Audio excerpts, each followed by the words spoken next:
está chiquitino, hermoso. Nuestro bebé.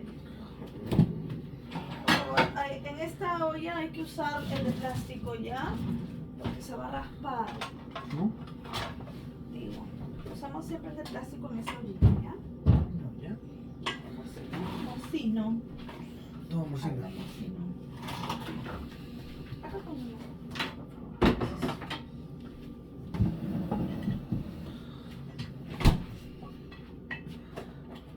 Si te animas. No es mucho de comer ensalada, ya me di cuenta. Sí, pero no cuando tengo un estofadillo. Vale más gasolina. Oh. ¿Sí lo guardaste, no, mi amor? Cosa ahorita. La rosita ayer. Claro. Okay, so it looks like there's more people now. Today we want to discuss epithelial pathology and salivary gland pathology. So those are the two main topics that will be discussed in today's session. So initially what I want to talk about is this? Okay.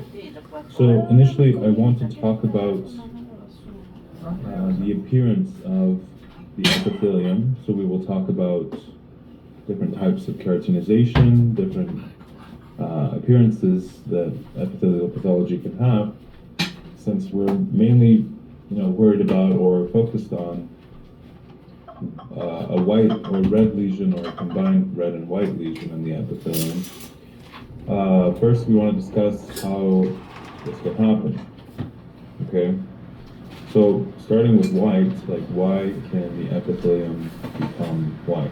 Well, there's a lot of different causes, as you can see. One of them is the increase in the keratin layer. So we'll discuss the different layers of epithelium. So the keratin layer, or the stratum corneum, okay, so the last layer can thicken because of increased keratinization. So that's one reason why your epithelium may appear more white. Epithelial hyperplasia, so increase in the number of cells. And again, we'll go through the different layers. Typically, this is called acanthosis. So acanthosis. And typically, it's in the spinous layer of the epithelium. So epithelial hyperplasia is another cause of why the epithelium may appear white. The other possible cause is intracellular edema. So we'll discuss one particular reason that leads to a more of a white appearance, and it's because there's increase in edema between the cells, so it can make it appear more white. The other cause could also be a reduction in vascularity of the connective tissue. Okay, so if there's a reduction in vascularity because of whatever reason, then that can lead to a white lesion. Okay, so can anybody give me examples of number one? Does anybody know? Let's start with number one. Very simple. ¿Vamos a ver ahorita de tetas? Sure, yes. Hypoplasia, frictional hyperkeratosis. Yes, they're all correct. Anyhow, this is all an increase in the keratin layer. Exactly. So number two, what about epithelial hyperplasia?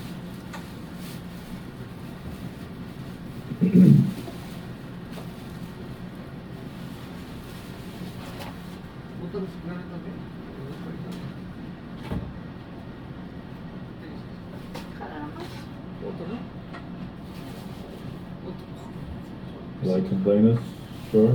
Yeah, lichen planus. As an example. What about intracellular edema? One very typical, yes, leukoedema. Very good. Yeah. So leukoedema is that specific lesion that can appear white when, obviously we will talk about it, and typically when it stretches because the edema is dissipating or it's spreading, it will appear less white when, or the color of the mucosa will go back to normal when you stretch the tissue. But when it's not stretched, when it's compressed, it will appear more white because of intracellular edema. What about number 4, reduction of vascularity? Submucous fibrosis, great, very good. So submucous fibrosis, because of smokeless tobacco products and other products like butyl quid, which we will discuss, can lead to a reduction in vascularity as well as an increase in fibrosis, which leads to a reduction in vascularity. So those are the examples. There are other also appearances where the epithelium can appear white or white yellow. And that's in the case of the covering of an ulcer. So you can have an ulcer, and as you know, usually it's covered by a fibrinolymphocytic membrane or exudate that's on top. Okay, so that could have or could be the cause of the appearance of a white or yellow-white appearance. Another one that we discussed, sometimes when I try to underline it goes in the wrong direction. So the other thing that we discussed last time was coagulative necrosis. So coagulative necrosis and sloughing of tissues due to thermal or chemical injuries. Okay, so that's another possible cause. So again, we're pretty much at 5 and 6 here. Okay. And also, again, submucosal deposits. So reduction in vascularity, submucosal deposits is again the case of submucosal fibrosis. Surface debris. Okay. So surface debris. So for example, in the case of a white-coated tongue, for example, it's the surface debris of plaque, bacterial cells, epithelial cells, and all this stuff that's dead and it's coated the tongue. That's an example. Or the debris could be because of the growth of fungal colonies. Okay, so again, all of these are possible reasons behind why you may have a lesion that appears white. Okay, so sorry, before I go to this, so here are some pictures that kind of show that. So for example, the first one, hyperkeratosis, as you can see here. So this would be the basal layer, this is the top layer, the stratum corneum, and the stratum corneum has increased in thickness, okay? And as you can see on the lateral ventral surface of the tongue, you have this lesion that's right here that appears white. Okay, so again, that's one possibility. 2, an abnormal thickening of the stratum spinosum, which would, again, like I said, is called acanthosis. So here, this is another example of an increase. So this is again, top and bottom. So this is the main chunk of the epithelium, the stratum spinosum, or the spinous layer.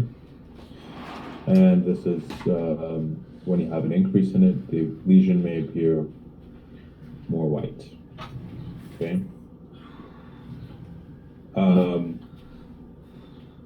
Or again, in that particular case of accumulation of intracellular edema, which is seen again in between the cells of the epithelium, again in between the main cells of the epithelium. And this is the case, which is leukoedema. As you can see in the patient's buccal mucosa, appears more white, wrinkly, but typically will dissipate with stretching. And this one, which was the growth of fungal colonies on the surface of the epithelium, creates a pseudomembrane. Can also make the lesions appear white, as you can see. So those are just some examples of what I just said.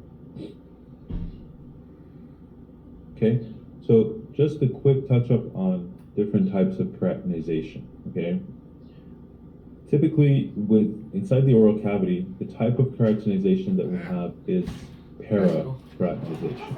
Okay, on skin, usually it's more so ortho-keratinization. Okay, so ortho and para.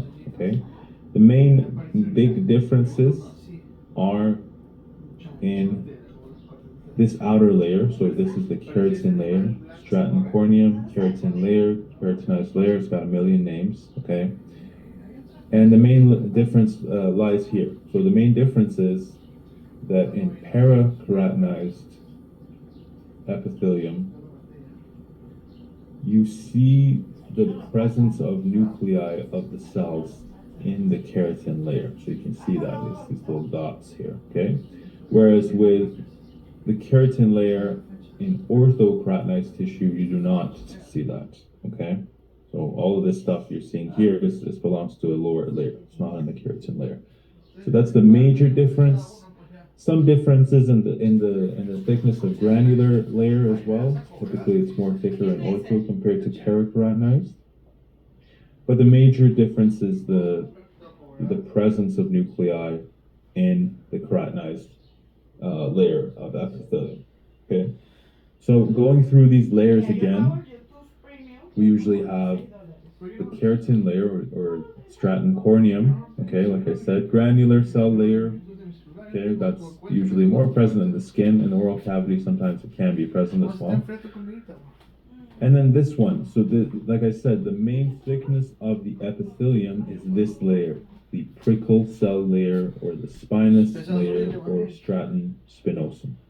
Okay, so this is the main bulk of your epithelium. And the final layer, the bottom, is the basal cell layer. As you can see, the cells look slightly different. They look a little bit more compared to, let's say, these cells that look more squamous in shape, right? These are a little bit more stretched out. They're a little bit more columnar. The nuclei are a little bit more darkly stained, that kind of stuff, and then it goes into the connective tissues, okay? Comparing this to non-keratinized tissue, so you can see it's missing basically these two top layers almost, right? In non-keratinized tissue, okay, so we don't have a keratin layer, obviously, right? So we have a superficial layer, and again, granular cell layer doesn't really exist. We got something called an intermediate layer. And then everything else is the same. So we have the stratum spinosum, again, it's the same. Stratum basale or the basal cell layer is all the same. Okay? So the top is a little bit different. And obviously you know which tissues are keratinized, which are non-keratinized inside the oral cavity. You know that very well. There's a good description of that in the beginning of perio, if I'm not mistaken. Like the first chapter of perio, it breaks it all down, so definitely study that before the exam. It's pretty important. Right, so now that we have that, let's go over to HPV. Okay, so we're going to talk about the different lesions that HPV can cause. Okay. And also just briefly on vaccination. So, as the name suggests, so again, some of this terminology we've discussed with Dr. Mackey when we started up with the cancer terms, this kind of stuff. So when something gets the suffix of oma, typically it appears to be a benign neoplasm, right? A benign neoplasm papilloma is a benign neoplasm of squamous epithelium. Okay? And HPV, right, so human papilloma virus, likes to affect, remember tropism, right? It has a tendency towards squamous cells, so squamous epithelial cells of skin and mucosa. So you're very likely to affect these cells. Okay, so it has a tropism towards squamous epithelial cells. Okay, so we're going to talk about the different lesions. So starting with squamous papilloma, the verruca vulgaris, condyloma, acuminatum, and Hex disease. So first one is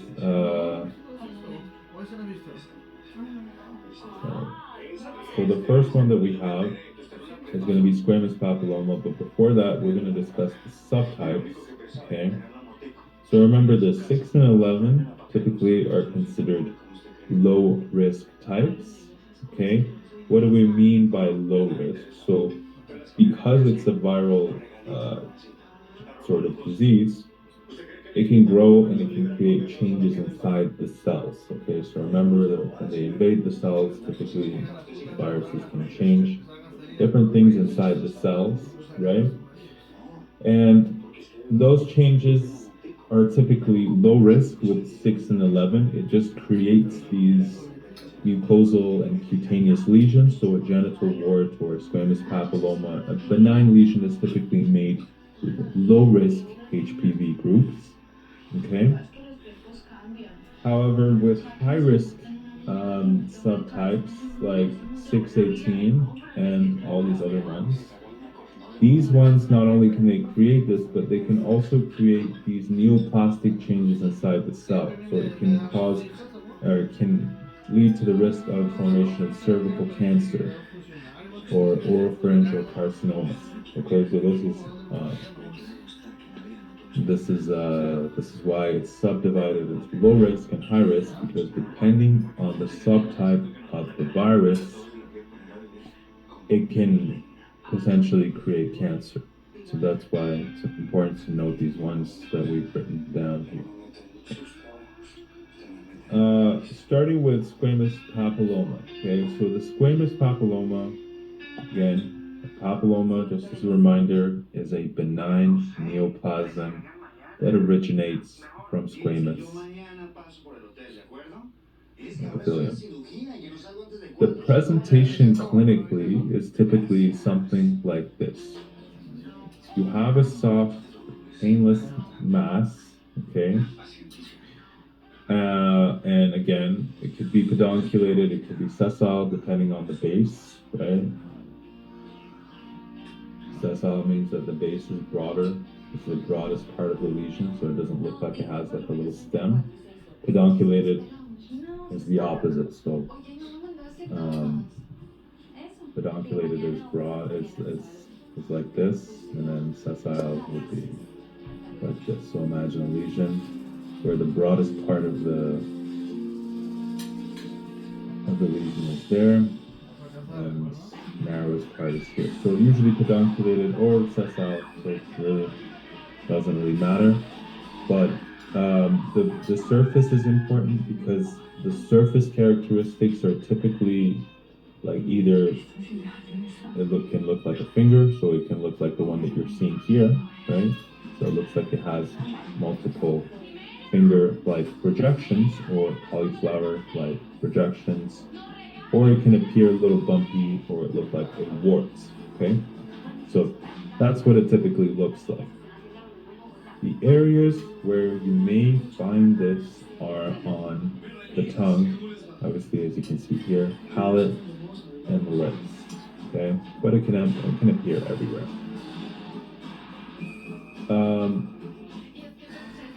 Typically, this particular type is, again, it's considered to be with low risk, so 6 and 11 usually subtypes. And also the other term I want to use here is the infectivity or virulence. Okay, so virulence of this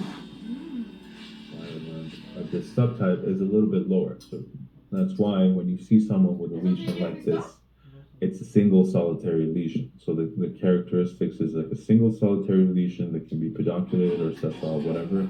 The surface is bumpy or finger-like, and they typically have one lesion. Typically, they can have more, but usually it's only one. Why? Because the subtype has low virulence.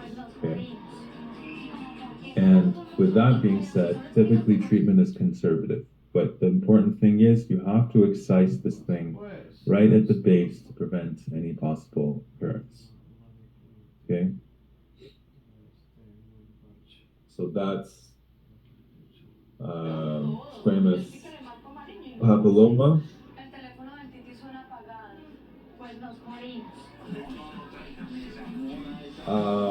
The next lesion is the verruca vulgaris. Okay? So verruca means warts, vulgaris means common. So it is the common warts. Okay? There's a lot of different subtypes associated with this. So 2, 4, 6, and 10. Sorry, 40, 2, 4, 6, and 40 can cause this. Okay, so 2 is one of them. Where you again have this lesion, but the virulence with this one is a little bit higher. So it's a little bit more infectious and it's more contagious. So you could very easily do something called autoinfusation.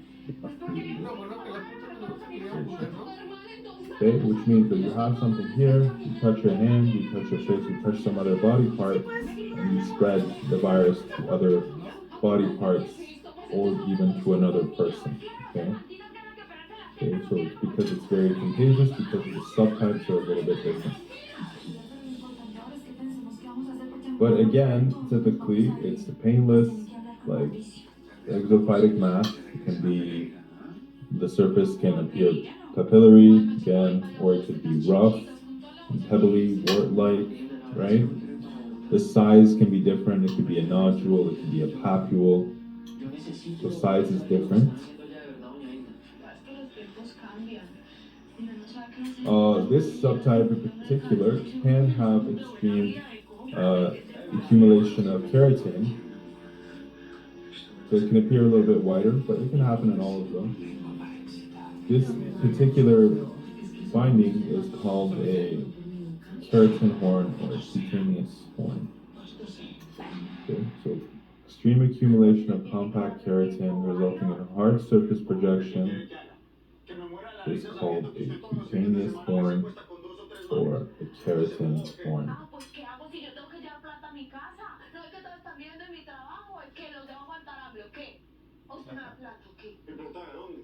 So this is typically what it would look like. So this is a really common disease in childhood, especially with kids. You see these sorts of lesions, right? There's numerous lesions here, here, maybe some elsewhere, but we can't see.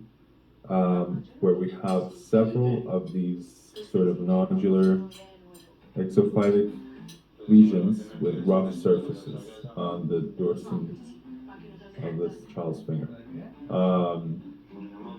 And also, so if you were to take a look at this under the microscope, you can see, so epithelium connective tissue, right? So this is the epithelium, this is the connective tissue. So the epithelium has these little projections, right, that kind of look like finger projections even under the microscope, right? Clinically, you can see this. And when we sort of magnify, you start to see the cells that are affected, right? So virally infected cells will not really look as normal cells, right? So that's why you can see these cells that are blown up a little bit, they look a little ballooned, right? They look like they're blown up a little bit. And also, the nuclei of the cells appear very dark, and they look a little shrunk and shriveled, or otherwise called pycnotic. So this is an example of a cell that's been infected by a virus. So these are called koilocytes. So So a clear cell that's been affected by viruses, so cordylocytes. Okay?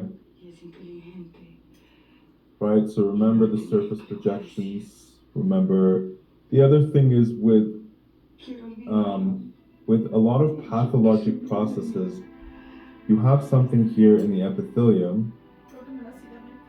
When the epithelium dips into the connective tissue, so these little areas, right? These are called rete-ridges, okay? Rete-ridges or rete-pegs, okay? So here, rete-ridges or rete-pegs. So this area, when it elongates into the connective tissue, this is usually indicative of some sort of pathology. So either an inflammatory condition or some sort of other condition. Elongation of rete-ridges is usually a pathologic finding, which you can clearly see. And of course, a lot of keratin hyperkeratosis on the surface of the epithelium can be seen. Okay, so that's basically that, and a very similar finding would be found if you were to do a biopsy of this. So they're all pretty much going to look the same right across the board in terms of the microscopic findings. Okay.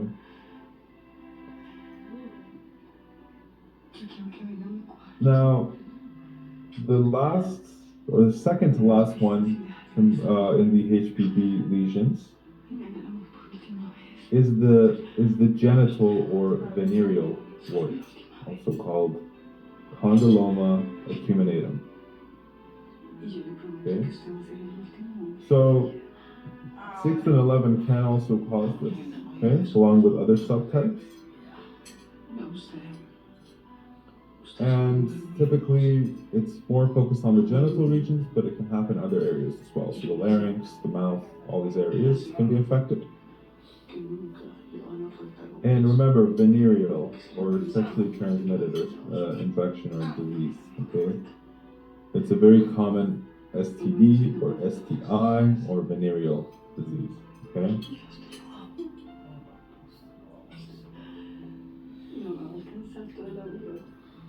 Typically, you see this clinically as a mass. Again, you have a sessile, pink, non-tender, doesn't hurt, exophytic mass that it's shorter in terms of surface projections. Typically, what the book says is as you go from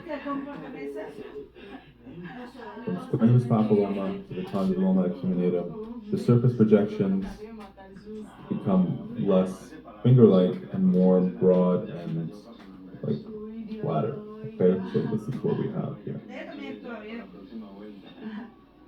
Okay, they're not as sharp in terms of the surface projections. Again, treatment is surgical excision, and the final one we're going to discuss is the multifocal epithelial hyperplasia or HEX disease, which is very commonly seen in patients who are immunocompromised. So patients who are severely immunocompromised, like for example, patients who have AIDS, or again, any other form of immunocompromised conditions, can have these, as the name suggests, it's multifocal, so it's very wildly spread out. And it's commonly seen in certain ethnic groups, Native and Central Americans. Subtypes are again different, where you see this clinically as small dome-shaped warts in the oral mucosa. So you see multiple flat-topped papules and nodules with normal color compared to the surroundings. And this is seen in patients with some sort of immunosuppression, acquired HPV, and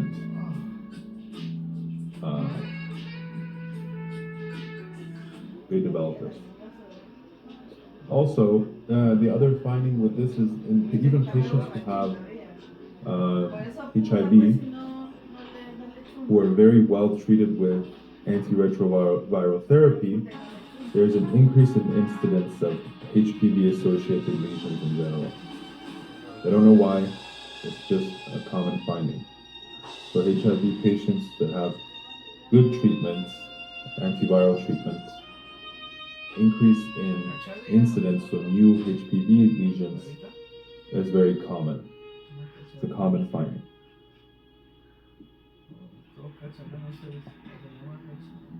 Okay?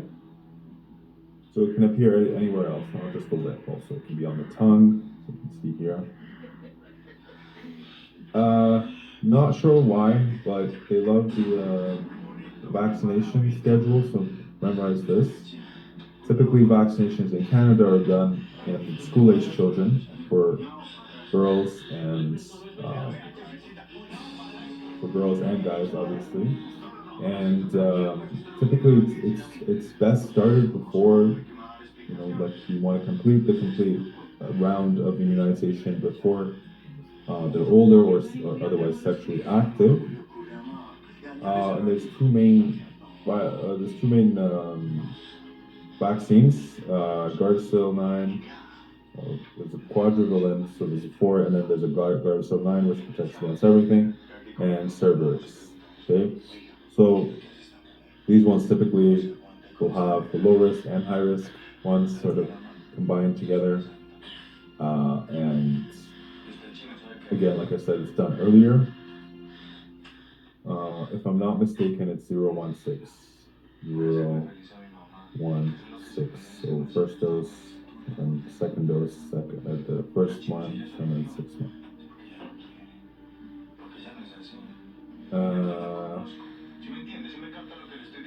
Yeah, so that's it. So this is for Gardasil at least. I don't know. The Gardasil 9 is like this, 016.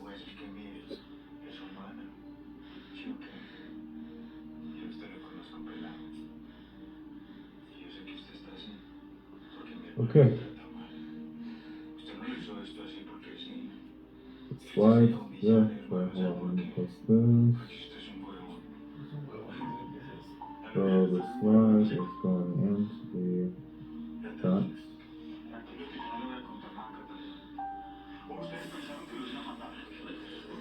Okay, so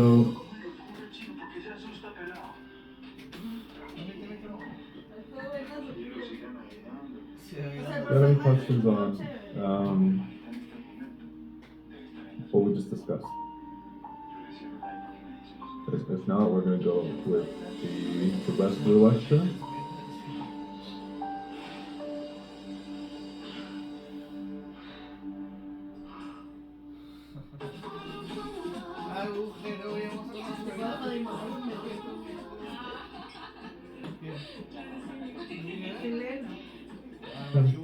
So, we're moving on to some discolorations and some melanotic lesions first.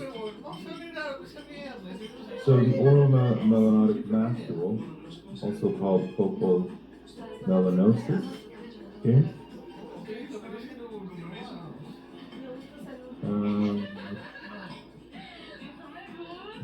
Treated HIV patients have more chances of HPV infection. Yeah, so I said that well-treated patients, so HIV patients that are under antiretroviral therapy, have a higher likelihood of incidence of HPV-associated lesions, any HPV-associated. What is the lip histiocyte? I don't know, doctor, is this in your notes?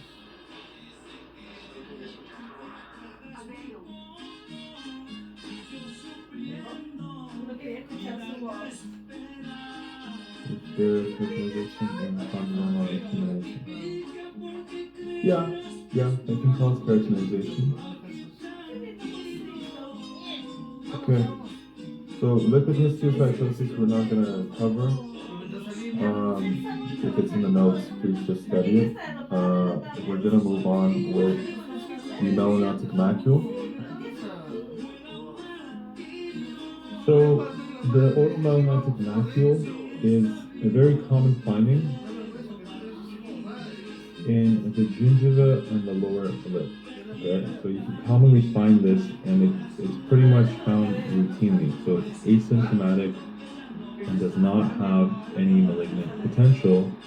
But obviously, you need to know what the history of this is. If it's been there forever since they've known, or if it's not just happened within the past few weeks or something, it's typically this. Okay, but history is very important.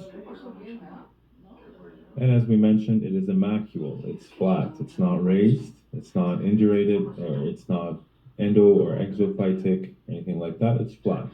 Okay, it's just a flat area of discoloration, asymptomatic, found on the gingiva or the lower lip.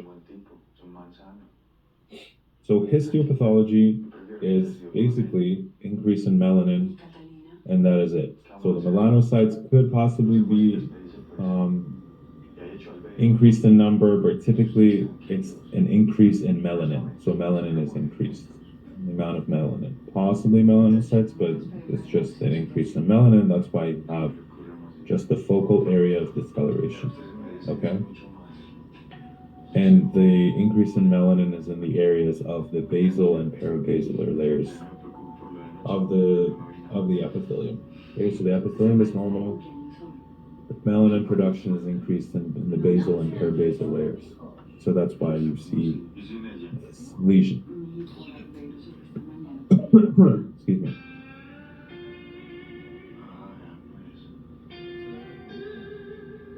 Okay, so we have something called lentigo,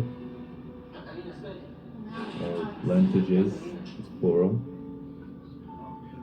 This is a macule that happens on sun-damaged skin, okay? So it's a macule that happens on sun-damaged skin seen in older patients. It's called lentigo.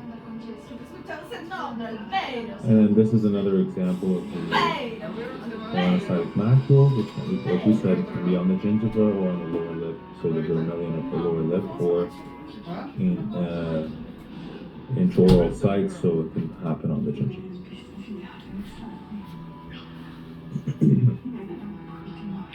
So we have two different types of nevus. Okay, so nevus or mole, we'll discuss what these are. They're specific cells that have overgrown. They look like melanocytes, they're not quite melanocytes. We have a developmental and a acquired melanocytic nevus. Sorry, congenital and acquired melanocytic nevus. The congenital one we're not going to discuss, but remember that with the congenital melanocytic nevus, the risk of malignant transformation is always higher, always. Now, the acquired melanocytic nevus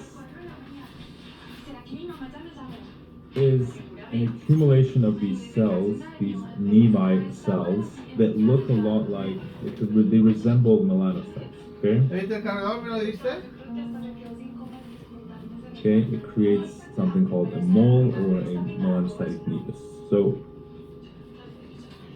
it's basically a group of these cells, and depending on where they have accumulated, we will have different clinical appearances, different terminology, and all sorts of stuff, depending on if it's in the epithelium, in the junction of the epithelium, and the connective tissue, in the connective tissue, or deep connective tissue. So it will be different.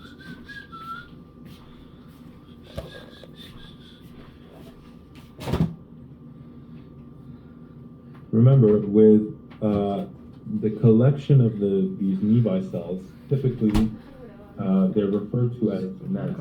Okay, so when they accumulate, when it's being described, it's described as a nest of nevi cells or nests of cells.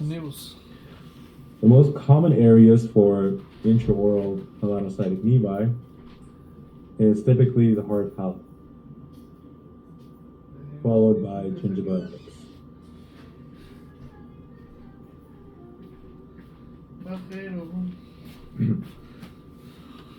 So, hard palate is the main site for these guys. You can see vermilion of the lip, border of the vermilion in other areas, as well as the gingiva, the other common sites to see the acquired melanocytic nevi.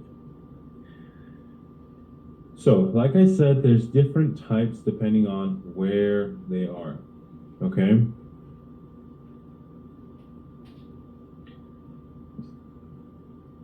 First one, the intramucosal nevus, okay? So the intramucosal nevus, these are completely in connective tissue, okay? So intramucosal is completely inside the connective tissue or connected mucosal tissue, okay? This happens to be the most common form of the nevi in the oral cavity.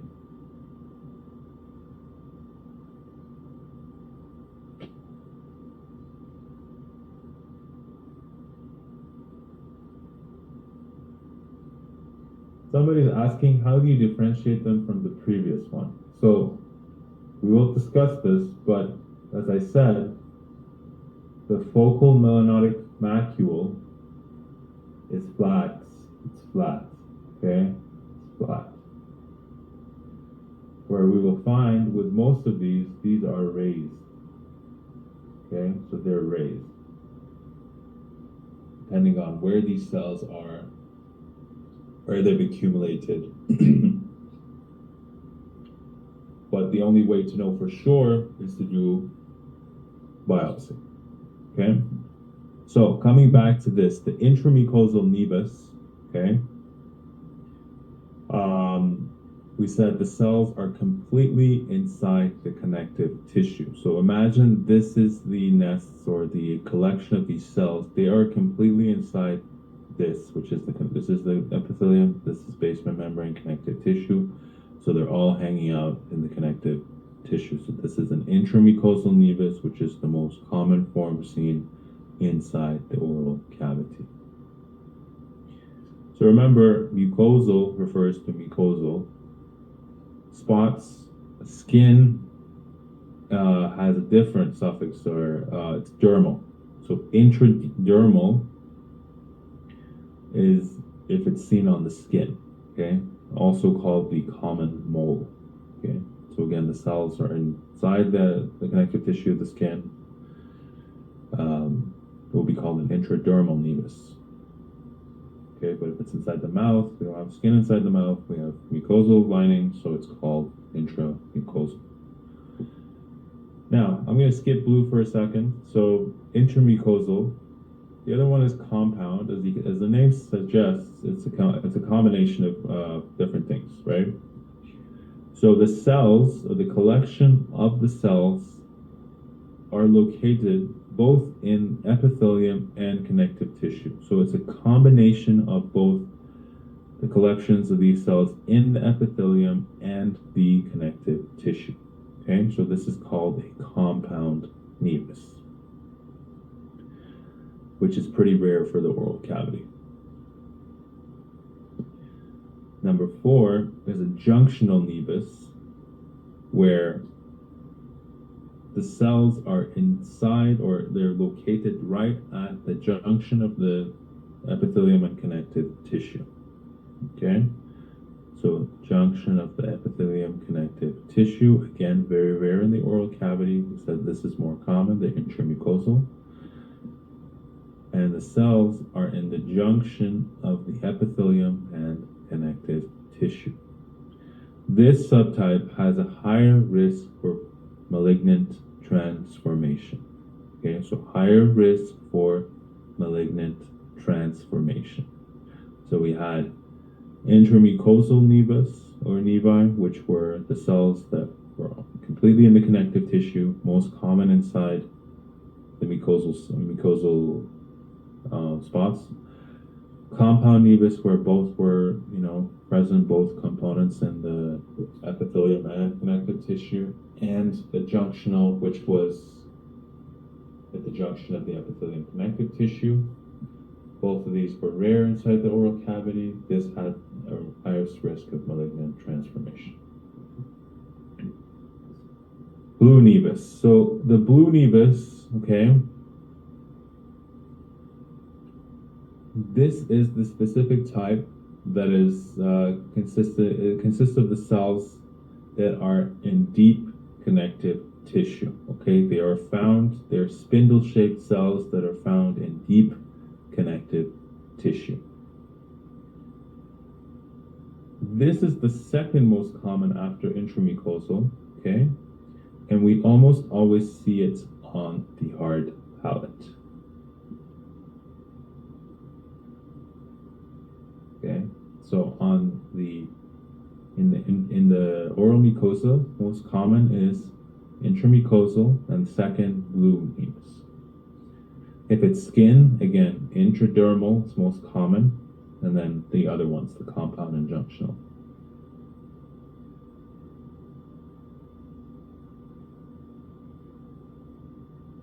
Okay, so like I said, the way that you can differentiate all of these is between this and the previous lesion, which was the macule, is that they're raised. However, the junctional may usually not be as raised. It's sometimes flat. So this is again another area where it might be difficult to differentiate. Blue nevus, okay? Why is it called blue nevus? The reason is it's very long and complicated. The short version of it is that these cells are in very deep connective tissue, okay? And they have melanin producing, so it's a certain color that it's giving off. The light that hits these cells, okay, versus the light that's given back, there's a change in wavelength, okay? So they absorb a certain amount of light because they're in the deep connective tissue, and they only give back a certain amount of light, okay? And this is called the Tyndall effect. Yes, very good. The Tyndall effect is this whole thing I just explained. Because of the differences in the wavelength, right? So longer wavelengths are absorbed, shorter wavelengths is given back out. This is referred to as the Tyndall effect, and that's why, because like blue is shorter in wavelengths, that's why it appears more blue when you see it, okay? And this is why it's called a blue nevus.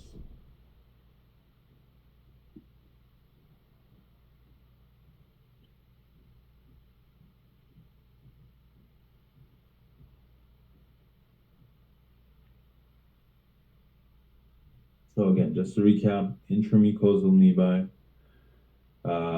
most common in the oral mucosa, most common in the skin. The cells were completely inside connective tissue. Again, raised, okay? Compound nevus, both epithelium and connective tissue, usually raised, unlikely to happen in the oral cavity, pretty rare, can happen in the skin. Junctional nevus, again, unlikely to happen in the oral cavity, more likely to happen in the skin. It's at the junction of the epithelium connective tissue. Unlikely to be raised, high risk of malignant transformation. Blue nevus, deep connective tissue, cells look more spindle-shaped compared to these other ones. Tyndall effect, appears blue, and almost always exclusively is seen on the hard palate.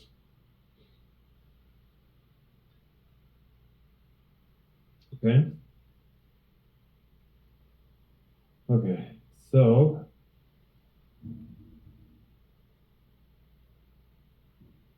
just going to briefly start leukoplakia, and then we'll take a short break. So, can what be seen on the lips as well? No. So I just said it's almost always in the hard palate. Possible, I mean, I've never seen it happen, maybe case report, but the highest likelihood is that it happens in the palate, okay? I don't think you can never say never in medicine. You know, possible, but you're gonna find it in the palate. So leukoplakia, okay? So these plakias, leukoplakia, erythroplakia, these are clinical, not histopathologic terms. They are clinical terms that describe a lesion, depending on what color it is. So if it's leukoplakia, it's white. So a white patch or plaque and mucosal linings that cannot be characterized by any clinical sort of process or other disease, okay? So leukoplakia, clinical term indicating a white patch or plaque on the oral mucosa that cannot be rubbed off, okay? Cannot be characterized clinically as any other disease. Okay, so it's the same definition for erythroplakia. When you look at erythroplakia, a red patch or plaque that cannot be clinically or pathologically diagnosed as any other condition. So it's the same thing. It is called a diagnosis of exclusion, okay? Because we cannot find out what exactly it is. Obviously, we send it to the lab when you do a biopsy to see what the hell this thing is, because we cannot attribute it to any clinical disease or any clinical pathologic process. So it's called a diagnosis of exclusion, okay? So there are certain risk factors. There's no like 100% causative type of relation or risk factor, but the risk factors are very, very, commonly known. Typically tobacco in any forms, smoking, non-smoking tobacco, alcohol. Together combined, the relative risk becomes almost tenfold.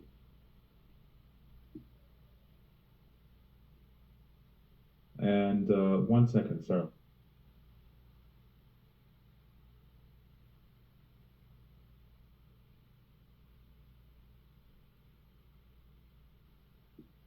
And sorry, just coming back to this. So on their own, tobacco, alcohol, they have a certain risk. Combine the risk of developing a pre-malignant lesion, like for example, leukoplakia, it almost becomes tenfold, okay? It's 10 times more likely to cause this than alone. UV radiation. Certain infections, like for example, Candida albicans, HPV, syphilis, these can possibly, trigger the immune system, chronic inflammation, all this stuff is not great. So, and also possible changes to the cells. So these are possible, again, risk factors, but mainly the first three that we described are the main causative agents or main risk factors for them, for leukoplakia. So leukoplakia is typically, again, it has a sex predilection, so mainly males, and it's older males, so about 50s, 60s, those types of areas.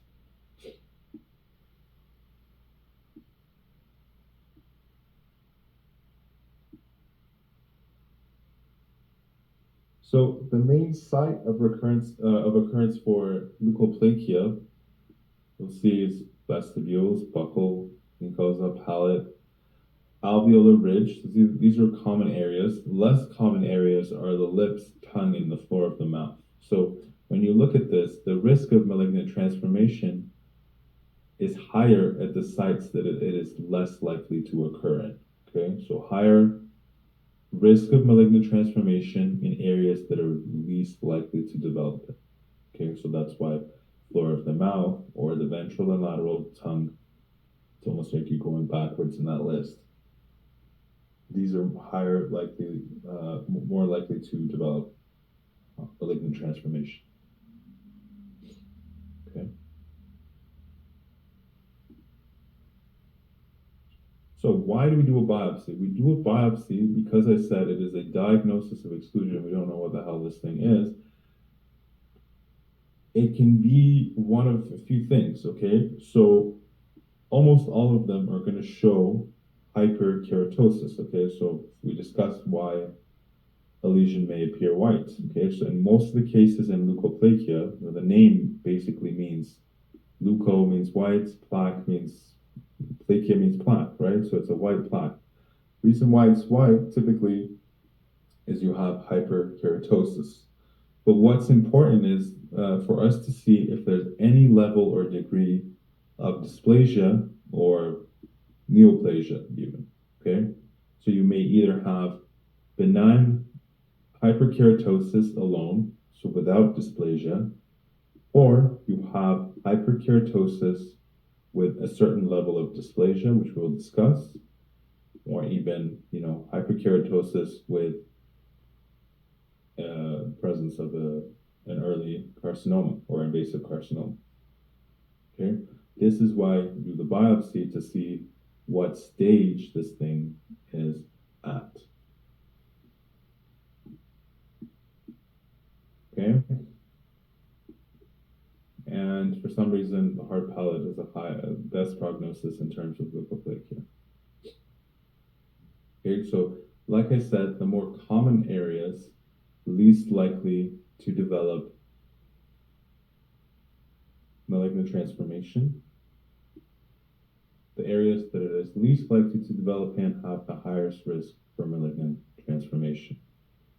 If you do a biopsy, you will see hyperkeratosis alone or hyperkeratosis with a degree of dysplasia or carcinoma formation. Okay, that's why we do it, to see what's going on underneath.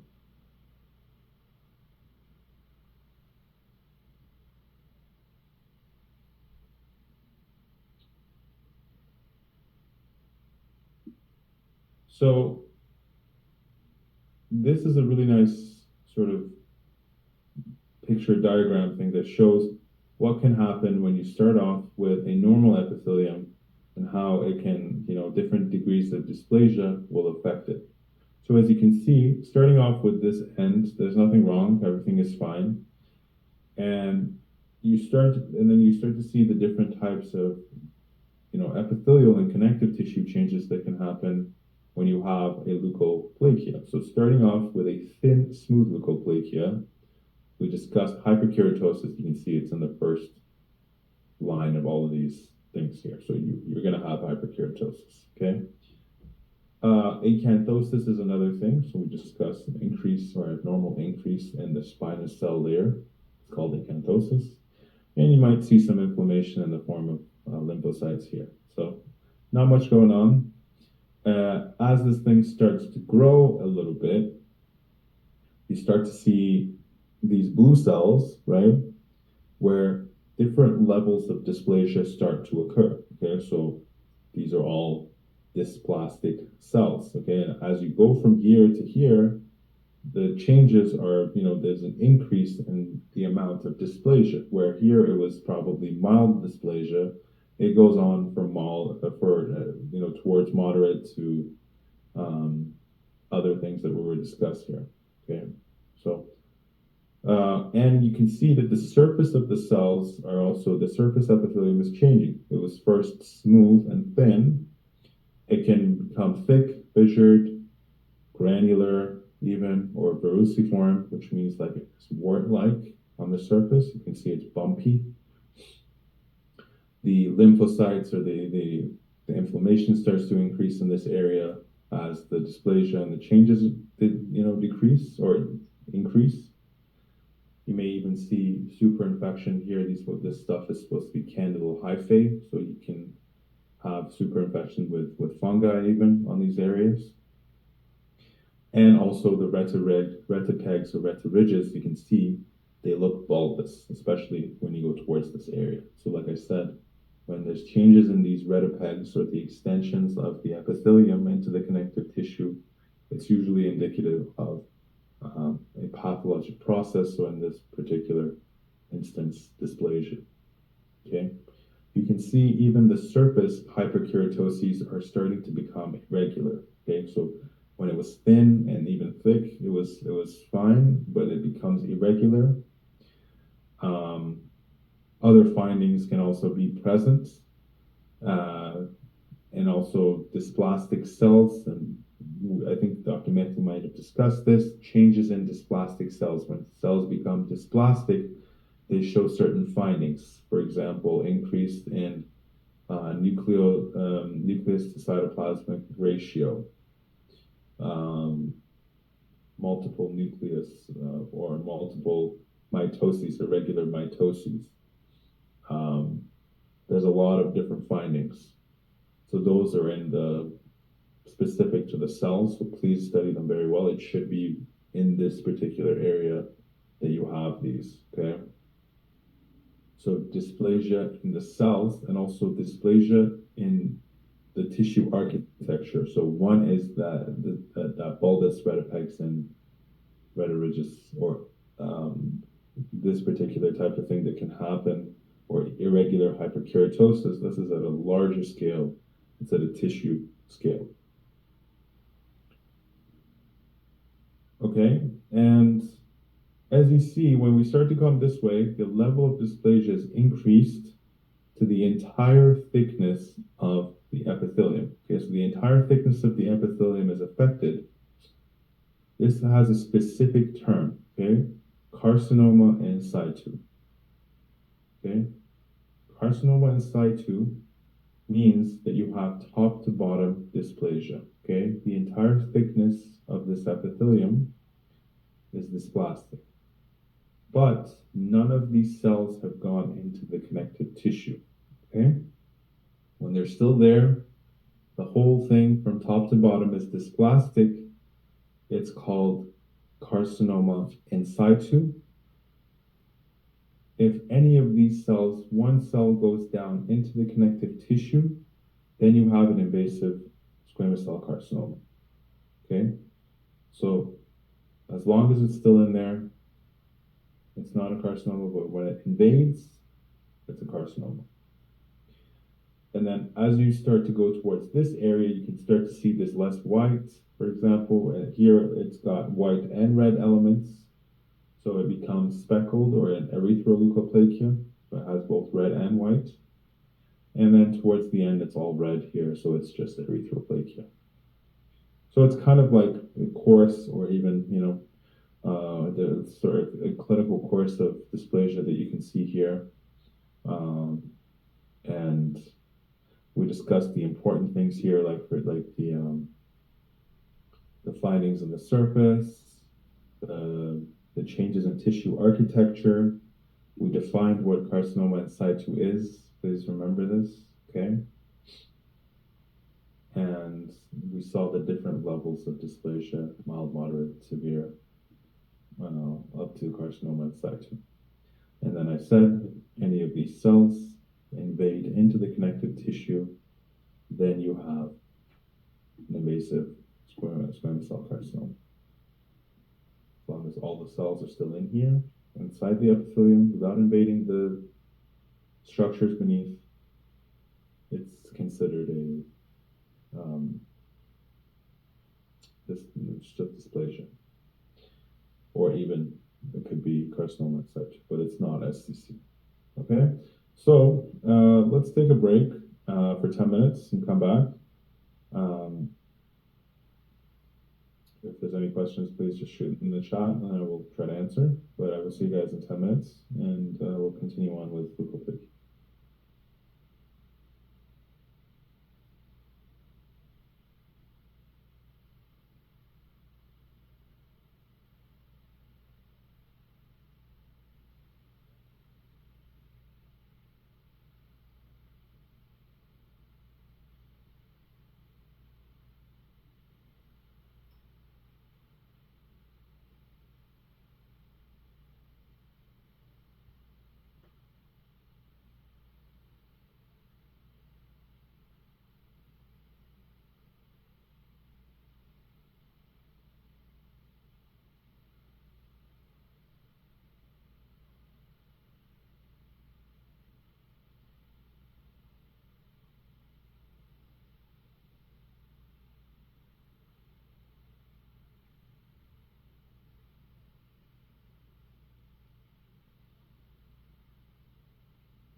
Okay, so welcome back. Let's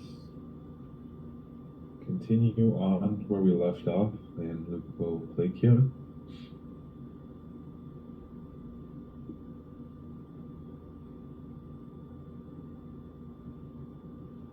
Okay, so there is a classification that the WHO has for leukoplakias, and it's sort of split up into homogeneous and non-homogeneous. The non-homogeneous ones basically are the ones that have some sort of red component or a raised component, or even they look varicoid, like I said, like wart-like. And the homogeneous ones are the ones without any of these components. They're thin or thick all throughout. It looks the same. So it's just another sort of classification where the red and white combine. It becomes erythroleukoplakia. Nodular has areas of white with raised red. Speckled, small red. And varicoid, I mentioned, it looks wart-like on the surface.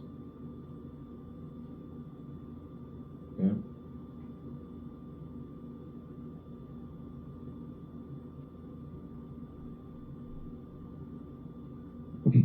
So in general, we need to biopsy these, right? All of them need to be biopsied so that we can get a proper diagnosis and so that we can do proper treatment. So the most appropriate management for leukoplakia is biopsy.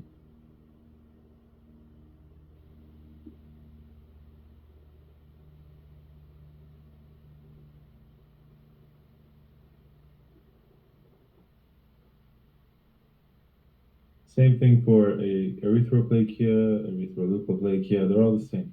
They're all diagnosis of exclusion, so we need to do a biopsy to see what it is so that we can treat it properly. So the appropriate managements are all going to be biopsy.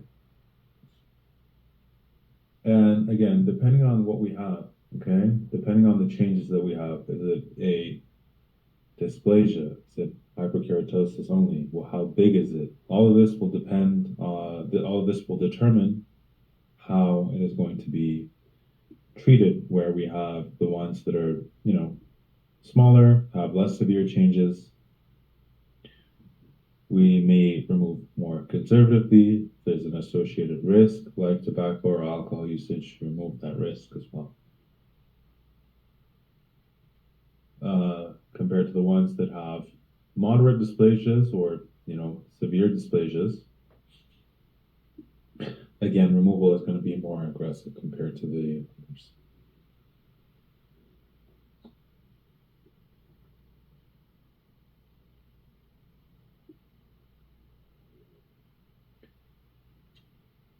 So dysplasia in general is, amongst all the other changes in epithelium, is the most likely to be pre-malignant or precancerous.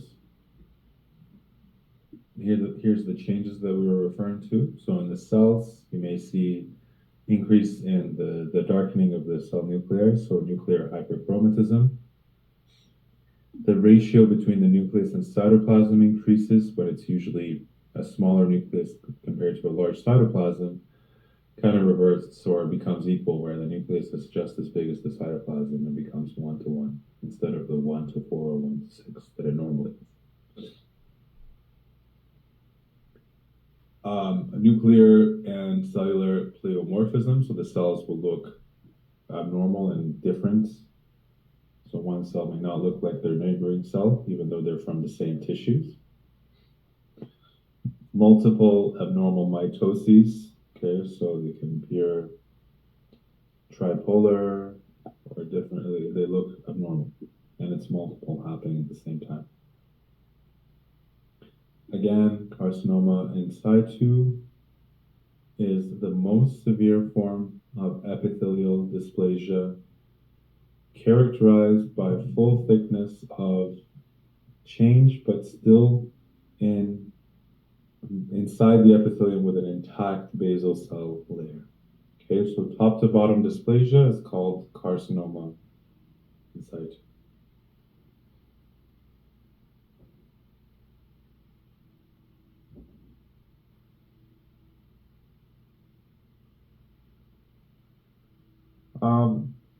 In general, we said best or the most appropriate management is biopsy. Depending on the size, there's also another classification for treatments, where if you have a large lesion, more than 1 centimeter in its larger diameter, we do an incisional biopsy. Or, regardless of size, if you have a leukoplakia in one of these areas called danger zones, so floor of the mouth,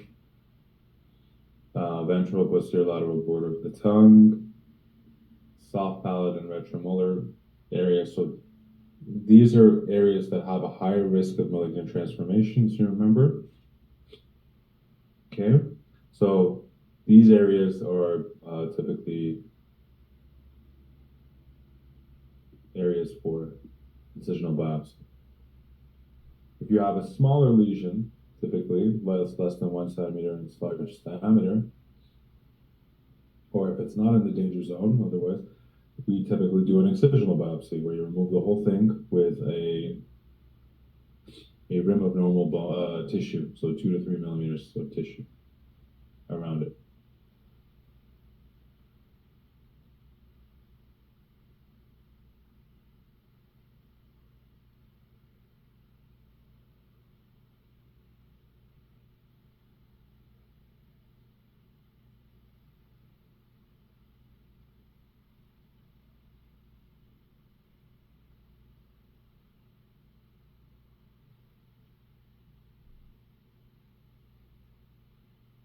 So typically this is like a general rule where if we suspect we have something that has an etiology, we remove that etiology, right? We talked about a traumatic ulcer, I believe, earlier on, where you remove the etiology and check again in 2 weeks to see if it's better. Even if it's, let's say, Candida. Sometimes, a lot of times when you give an antifungal, you check again in 10 days or in 2 weeks, see if it's getting better. If it's not, typically a biopsy is warranted, okay? Because it means that probably the cause is unknown. So again, same applies to red lesions or even ulcerations like leukoplakia, like erythroplakia. Let's say you remove the etiology, you thought it was probably traumatic or something like that, or whatever it was.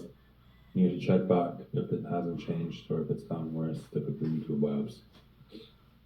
So let's see some examples of leukoplakia. One is here, so you can see a nice example of a thick leukoplakia, okay, in the buccal mucosa of this patient here, with some sort of wrinkling and lines in the middle of it as well. And when they did the biopsy, they saw moderate dysplasia.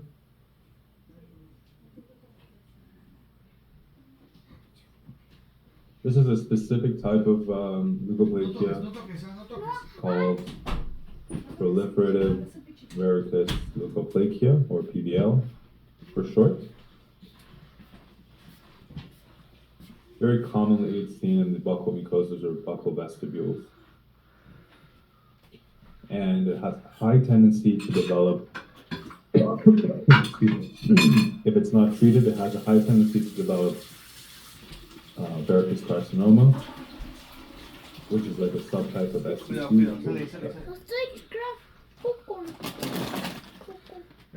First, do you do service, but you don't use hands, por favor, okay? Why?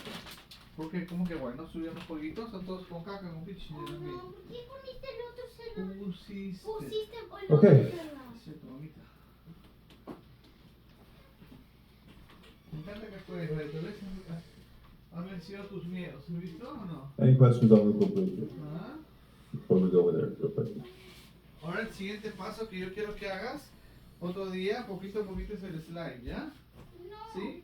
Un suavecito, chiquito nomás. So, ¿Qué te gusta, Dios? erythroplakia, like we mentioned, is another diagnosis of exclusion. Okay, it is referring to a patch that is red or a plaque that is red, Pásale you ese can't- para ver si- Ya, like pero. attributes to any sort of clinical or pathological process. ¿Se Okay. lavó las manos? Préstame, yo te voy a dar, pero préstame. Ya, chula, chula.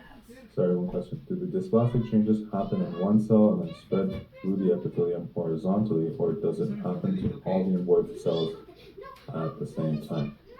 So yeah, it's a very good question. It goes from the basal cell layer and it goes up, so horizontally. It's not like a viral infection where they spread, but it's the cells, because you know in the epithelium, these cells are made at the basal cell layer, and then they go to the top, right? And then whatever, like the area at the top will shut off, and then these other cells will go to the top. So whatever horizontal row there is, they become dysplastic, okay? Because of whatever that risk factor is or whatever that cause is, the horizontal row would be like that. And then it gets worse and worse. So you get production of more and more dysplastic cells from the apical, which would be the basal part, to the higher part. And it goes up like that. Question about previous topic. All oral pigmented macules or moles of recent onset. Más pues. Does that mean that dentists in Canada who have found unlikely macules should refer this patient to family doctor ¿Sigue grabando? not to perform excisional biopsy themselves? Good question. So, typically, if you have a pigmented lesion, like you've written here, okay, where it has recent onset, history is unknown, no risk factors, no etiology, nothing, okay? Yes, you need to have it evaluated, okay? We typically send it to an oral surgeon, okay? Most likely you will send it to an oral surgeon. They will do an assessment. If they need any biopsy, they will biopsy it, okay?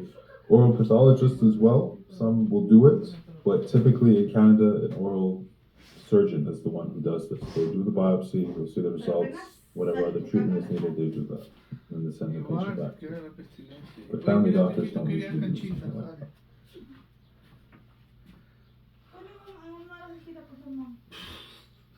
Quiero hacer la caca, ¿cómo te explico que quiero ir al baño?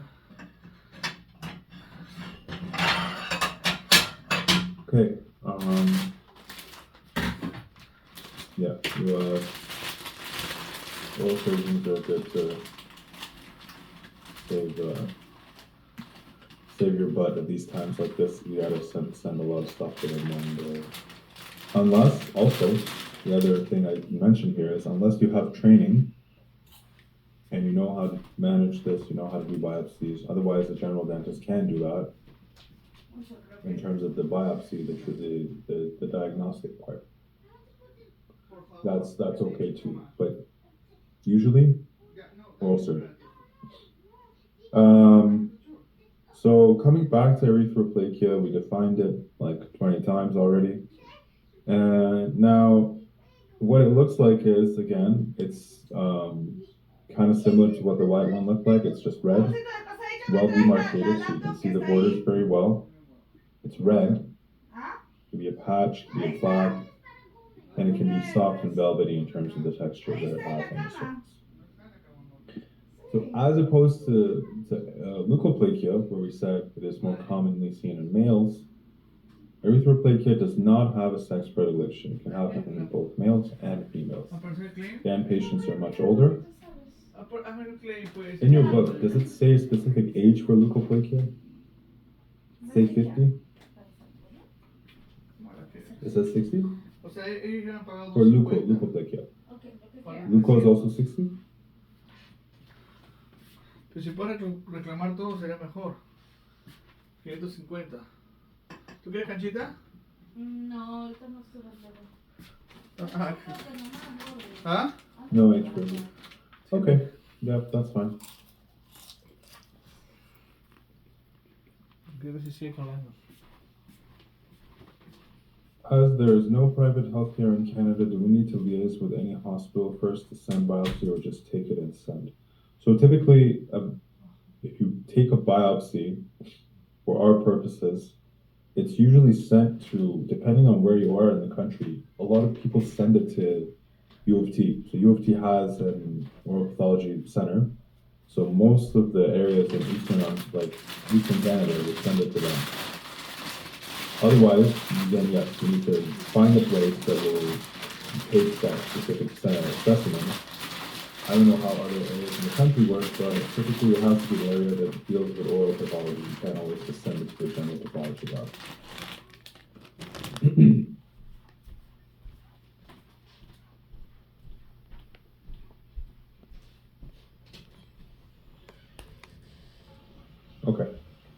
Okay, so yeah, leukoplakia, again, it's older men, typically above 50. So I don't know particular age, this might be different in different populations, but erythroplakia, typically erythroplakia patients may be a little bit older. So this is what I was trying to get at, okay? Again, common locations are important for erythroplakia. The mucobuccal folds and the mandible, the oropharynx, and floor of the mouth.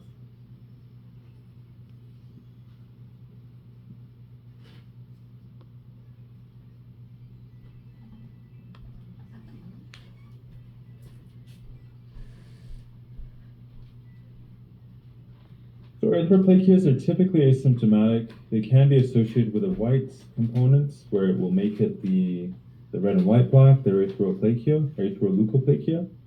Sometimes patients may complain of a burning sensation. Sometimes, not always. Typically it's asymptomatic.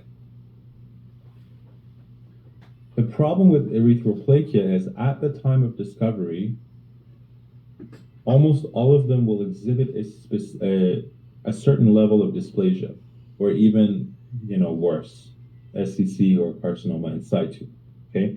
So it's more likely to have a dysplasia. It's above 25%, whereas with leukoplakia, it's somewhere between 5 to 20%, 5 to 25%. Again, these numbers may be different based off of the population.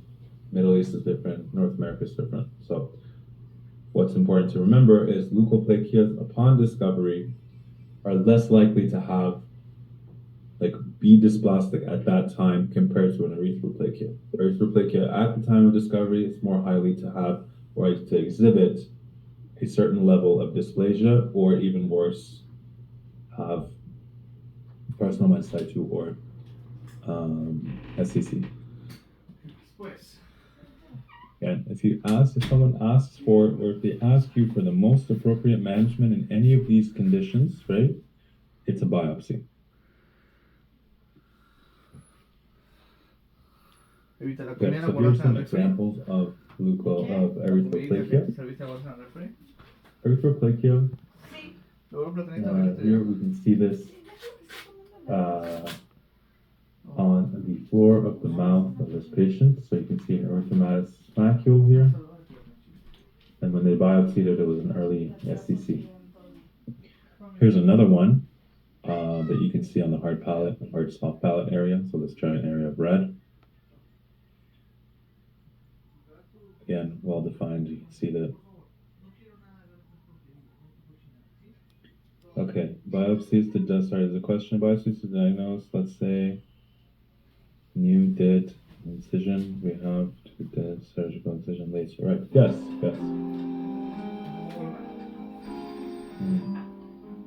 Yeah, so the reason why we put this stuff in here is because of we try to review a lot of the topics on the questions, right? So this is why if a question asks for most appropriate management, that's the biopsy it, right? But you're correct into thinking, yes, the biopsy is for diagnosis. It's not to treat the thing, right? We biopsy it so that, like we saw on this slide, we biopsy them to get a diagnosis, and in order for that to happen, we need to do a biopsy, and then when that happens, you have the ability to manage it appropriately. Okay?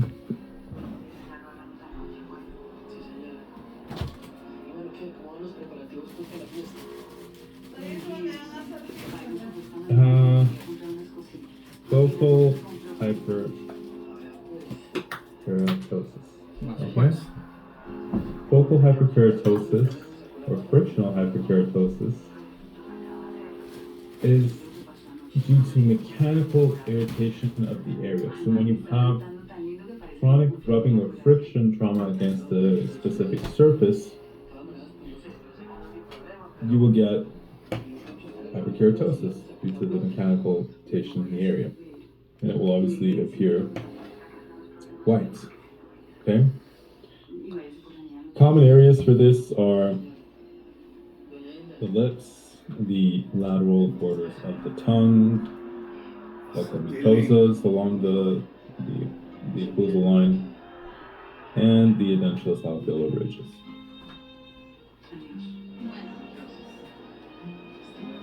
Ay, la doña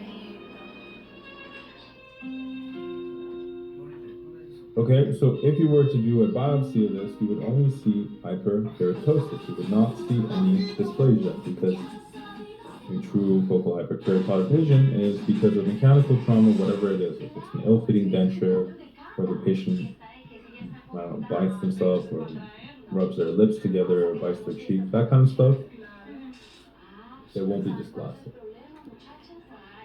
So therefore, there is no malignant potential.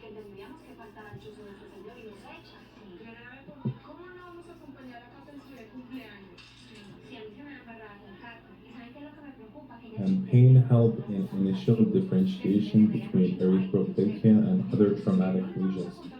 What traumatic lesions? Like a traumatic ulcer?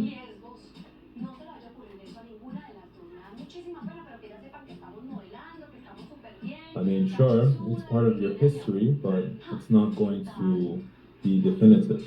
So it can help in history, but it's not definitive, because the only way to differentiate that from a traumatic injury is to do a biopsy. For sure, to know it's to do a biopsy. So for coming back to the hyperkeratosis, the treatment is to remove the cause. If you remove the cause, the hyperkeratosis should die down. Okay, so focal hyperkeratosis, let's see some examples. So here's an example of focal hyperkeratosis because of cheek chewing. Marshall-Falk, Marshall-Facial,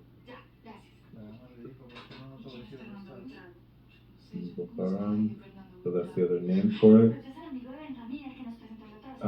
Patients who have a tongue thrusting habit, you can see they have these indentations and crenations in the tongue. So if a patient has a crenated tongue, but these areas are areas of focal hyperkeratosis. Okay. Or a lip rubbing habits. Okay, so this is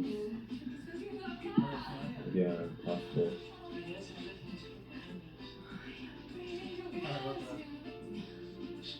Finding, and also this, forget about this ulceration area, but these areas, ill-fitting denture keeps rubbing up against this area. One area is ulcerated, the other areas are hyperkeratotic. So again, these are examples of focal hyperkeratosis associated with mechanical irritation. Pero si él se entera de lo que ella está haciendo, no la va a querer. And if you were to do a biopsy, all you would see is this. This is the keratin layer, epithelium, connective tissue. So you can see it's a very big, chunky keratin layer. Okay? A little bit of hyperplasia, but it doesn't matter. Most important thing is the hyperkeratosis. Now we're going to discuss nicotine stomatitis. So nicotine stomatitis, and I think we talked about it a little bit earlier. It's typically caused by combustible or smoked tobacco. So it has to be some sort of thing that you light up. Okay, so it can be a pipe, cigar, cigarette, that kind of stuff. And the reason is it's the heat. Okay, the heat of the smoked tobacco that causes these changes to happen. So the chemicals don't really cause it. That's why I'm saying combustible tobacco, so smoked tobacco, not smokeless or not combustible tobacco. Because the heat has to be present for you to get this lesion. And what the lesion typically is that, I don't know why we don't have a picture of this here always.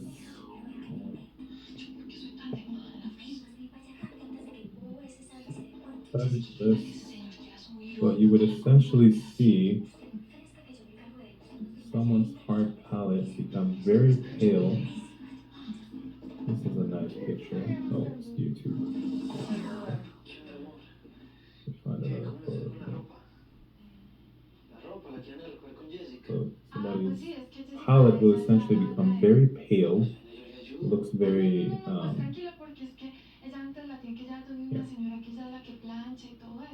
my god. Anyway, you get the idea. So it becomes very pale. You can see it. I'm not going to zoom in any more than this. It becomes very pale. And in the areas that you have this white sort of plaque, you start to see these red dots, which are the orifices of minor salivary glands that have become inflamed due to the heat that has been chronically exposed in that area. So this is a nicer picture of it. You see that the whitening, and then you see the duct sort of ectasia in these areas. So again, same thing here.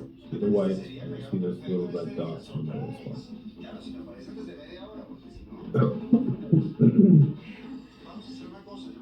Coming back to this, let's see.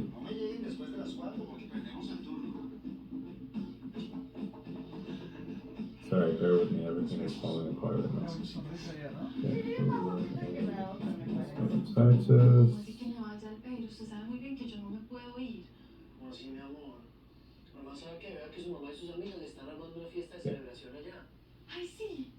And so we have an area, like I said, of hyperkeratosis, or generalized paling of the palate. And it appears a little elevated. And those red dots I said were inflamed minor salivary gland duct orifices. This is usually reversible within a couple of weeks of smoking cessation or stopping smoking, even if they've been smoking forever. The important thing about nicotine stomatitis is that nicotine stomatitis, I'm going to discuss a table in a few slides. Nicotine stomatitis, if it happens in a patient that is a normal smoker, and by that I mean, imagine this is the filter, imagine this is the lit end of the cigarette, okay? It's a good time, we're smoking from this end, right?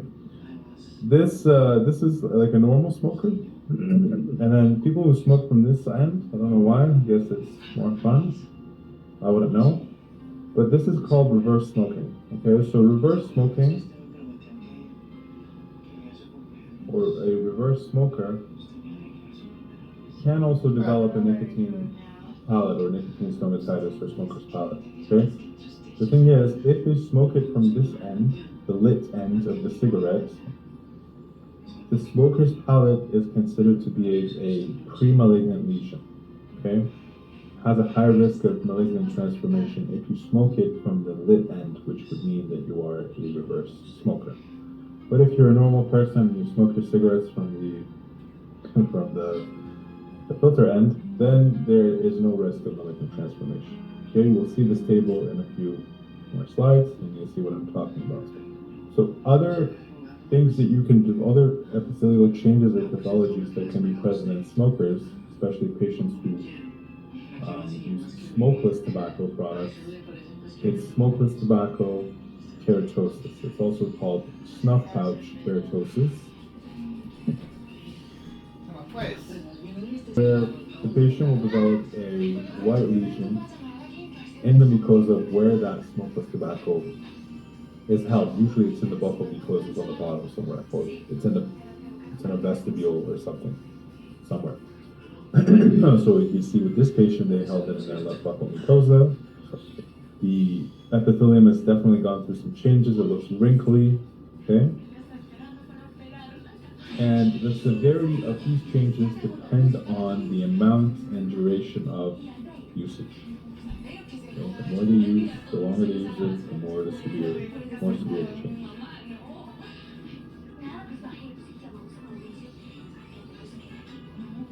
So that's what I'm saying.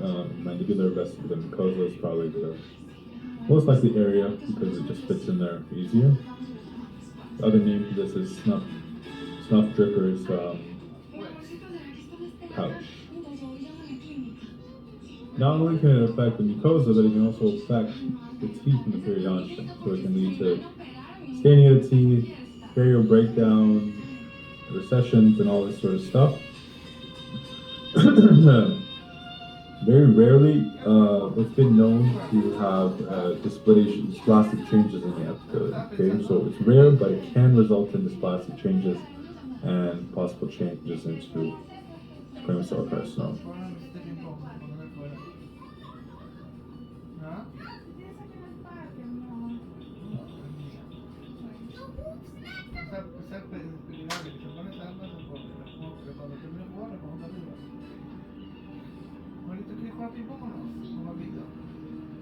So treatment depends on the histopathologic findings. Okay.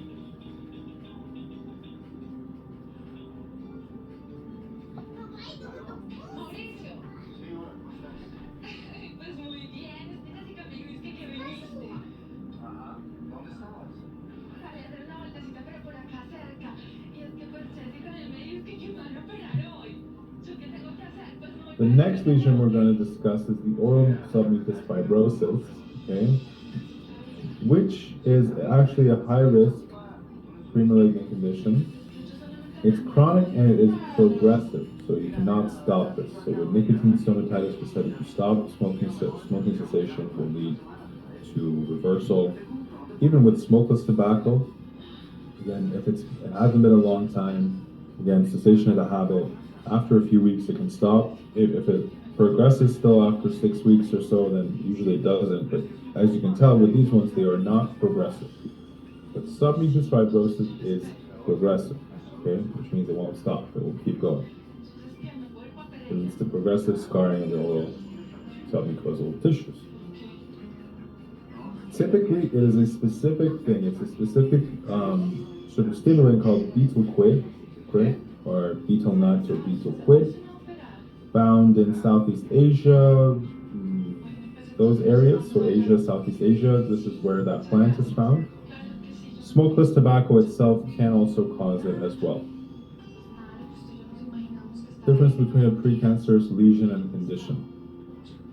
Pretty much the same thing, it's just used a little interchangeably. It might feel like it's different, but it's really not. So coming back to this, generalized fibrosis of the oral tissues will result, okay, so you can tell when you have extra sort of collagen formation, so progressive formation of collagen, the tissue is going to become very, very firm and very immobile. So it typically depends where they place this thing. Again, buccal mucosa is very highly likely to be an area that's involved.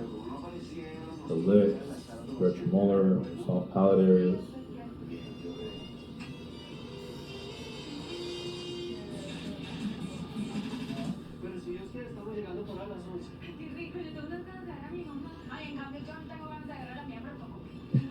And clinically, what it looks like is, we're going to describe it, it looks like this. So you see an area of pale mucosa, so this is the soft palate area. So the uvula has like a normal color, but everywhere else it's completely pale, okay? Fibrotic. So we typically, if we were going to palpate it, we have fibrous bands, like a very fibrotic tissue, okay? So it could be running vertically in the buccal mucosa and in the areas around the lips and the mouth that run circularly. So the mucosa, the most important thing is that the mucosa becomes stiff. Because of this stiffness in the mucosa, movement and mobility is restricted, so the patient may have difficulties in eating, opening their mouth, and might have dysphagia, they might have trismus, and all this sort of problems there can occur.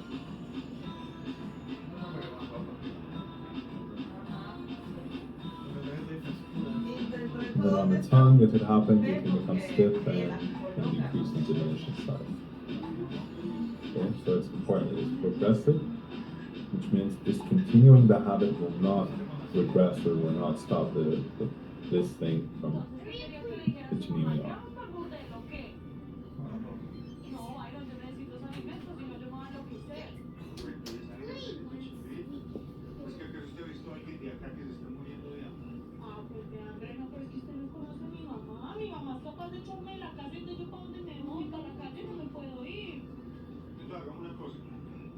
Okay, so actinic cheilitis is the next thing we will discuss.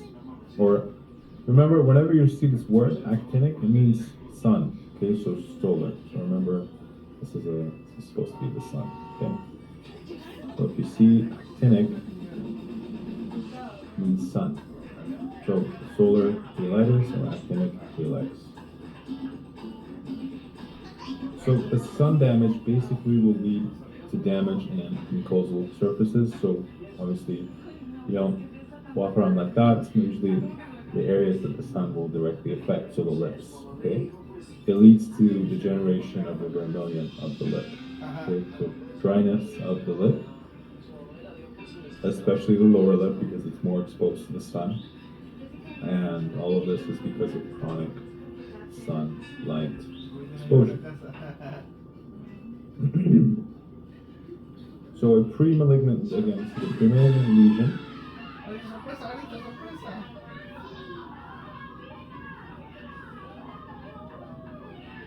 where, initially you have that dryness, so it will dry, it will become atrophic, the vermilion of the lip. Color may appear more pale and silvery, maybe even glossy. It can fissure, wrinkle, at right angles to the junction. So sometimes this is not like a great finding. So when you see this fissuring and wrinkling at the right angles, where you start to see blending of the border of the vermilion border of the lip with the cutaneous areas, it's usually not a fantastic sign. But the wrinkling and the fissuring, you can see it's at right angles. Okay?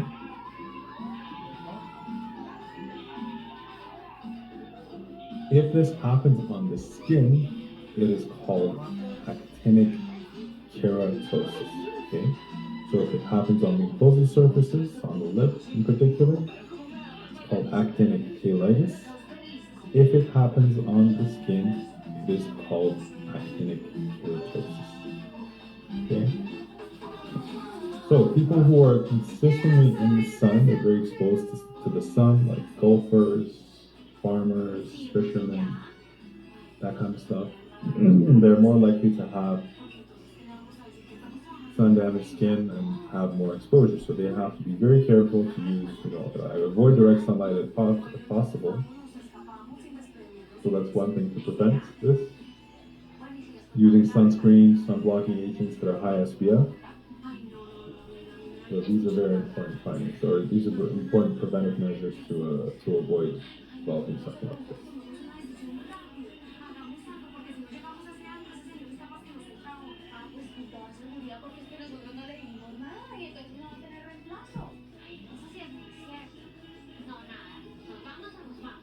So this is the table that I was referring to, okay?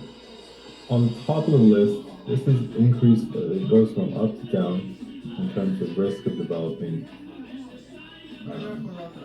malignancy. So the malignant transformation risk potential is seen in this table. Highest one is present in PVL. So PVL, or proliferative verrucous leukoplakia, that we saw here, has the highest risk of developing a malignancy. That malignancy was verrucous carcinoma, which we will discuss.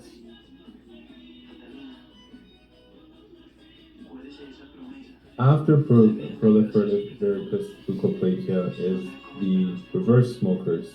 Okay, so nicotine palate and reverse smokers, again, has a higher risk of malignant transformation. Thirdly is erythroplakia, and fourth is submucous fibrosis. Okay, so a lot of the stuff we discussed, a lot of these are considered possible pre-malignancy. So that's why it's important for us to know something like this in a table. If you see something like this, then obviously it needs to be treated or diagnosed in the appropriate manner. Okay? The other thing is this one here, so lichen planus, been like this for a while, and the reason why it has the erosive form of lichen planus in particular is that a lot of people are trying to prove that the erosive form of lichen planus may lead to malignant transformation, but they have not been successful.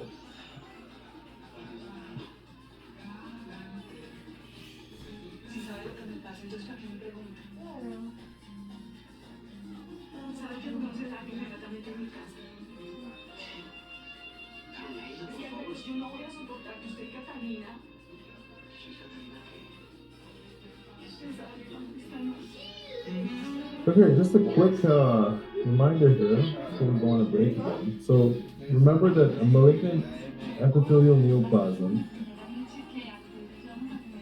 what is granular leukoplakia? So basically, just bits of red inside the, it's like a speckled leukoplakia. So remember this one right here?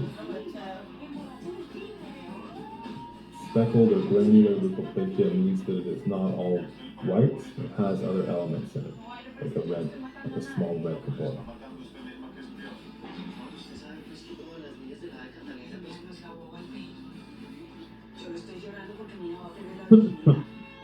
So just coming back to these terms, a carcinoma means that we have a malignancy of epithelial cell origin, okay? And what they can do is they have the ability to invade and infiltrate surrounding tissues, and also they can also give rise to distant invasions or metastases, okay? The carcinoma. We talked about the spastic and malignant changes, like for example, an increase in cell numbers, variable cell size and shape, abnormal architecture. And the most reliable indicator of a malignancy is invasion.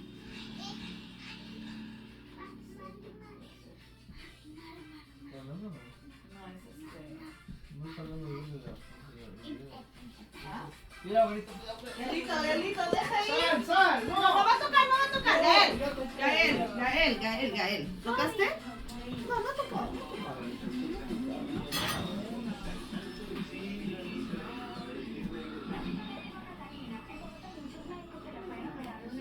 You guys want to go on a quick break? Do 5-minute break and come back?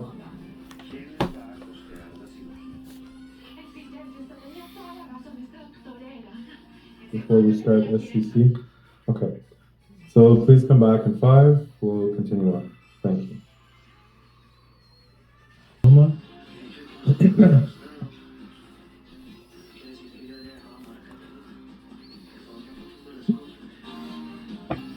Más pues.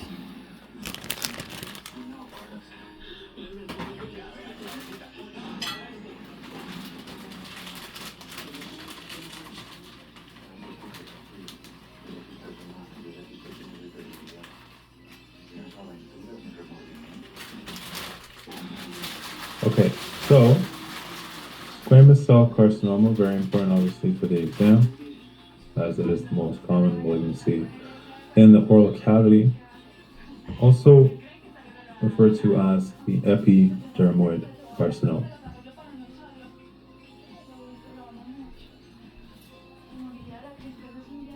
So multiple risk factors are known. Again, smoking, smokeless tobacco, betel quid, which was the main culprit behind submucous fibrosis, alcohol, phenolic agents, radiation, iron deficiency, syphilis, candidal infections, and HPV.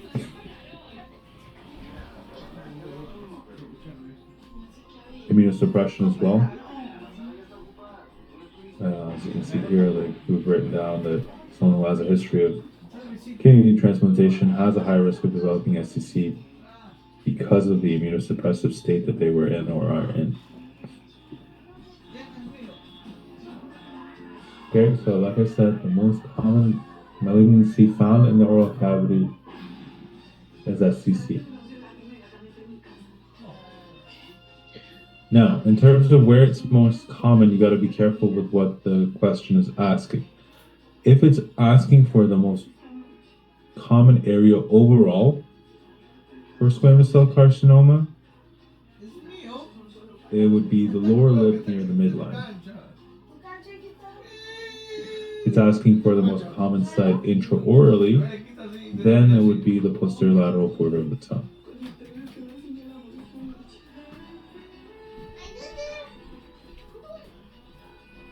Followed by the floor of the mouth.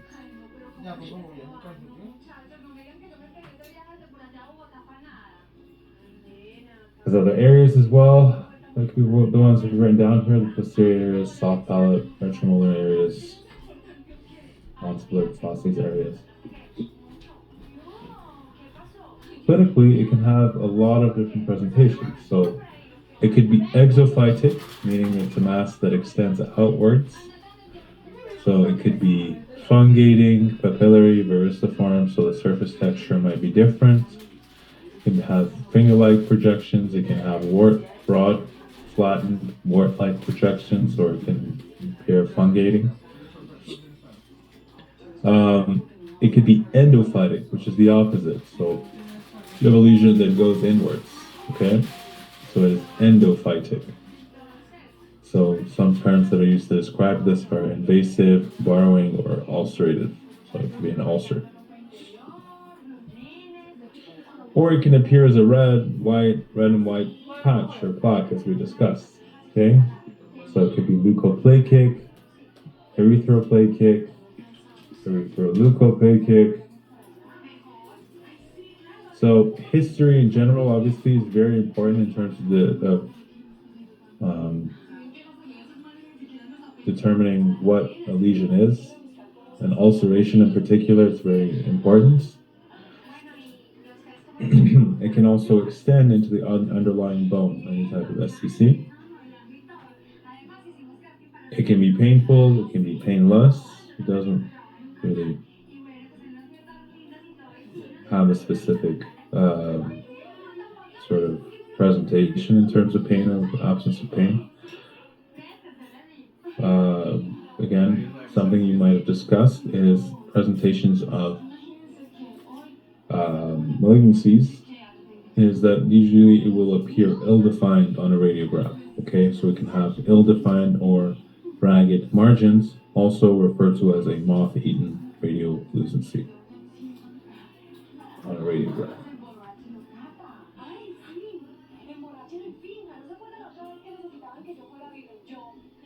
It can mimic other processes, like, for example, osteomyelitis.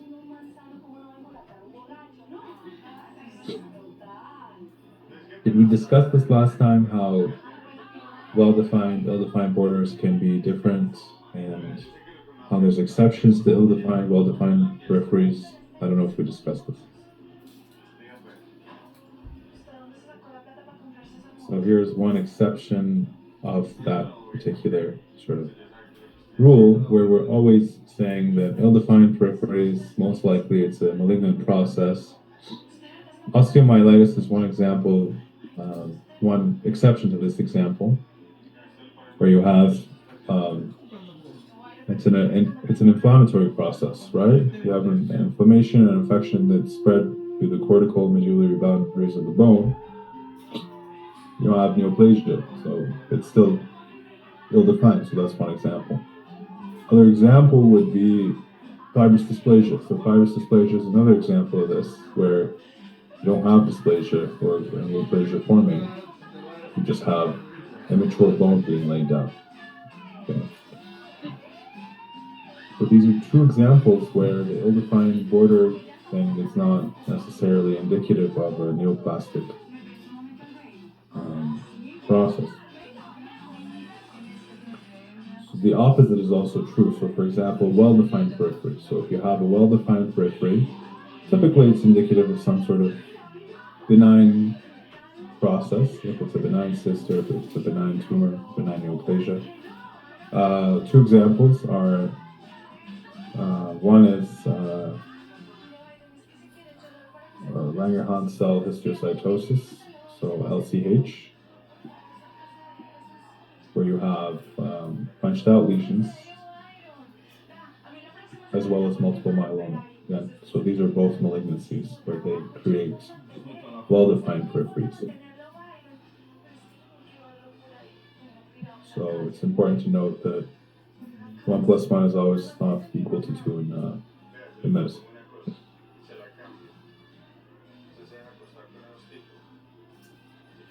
So again, we were just here talking about different presentations of SCC, how it can appear endo or exophytic or a colored plaque. So multiple different ways that it could present. So let's see some photos. So here's an example of one that's appeared on the lip. Okay? So you can see that you have this giant crusted keratotic plaque here, or that's ulcerated even in certain areas. The lower lip near the midline, which you would most likely expect to see it as the overall most likely area to see an SCC. So here's another example of soft palate sort of posterior areas in the maxillary tuberosity region, where you have an area of erythroleukoplakia. You have red with white elements. Okay, so another sort of speckled leukoplakia appearance. Or you could have a sort of homogeneous white plaque, as you can see here within the lateral border of the tongue. So white patch or plaque.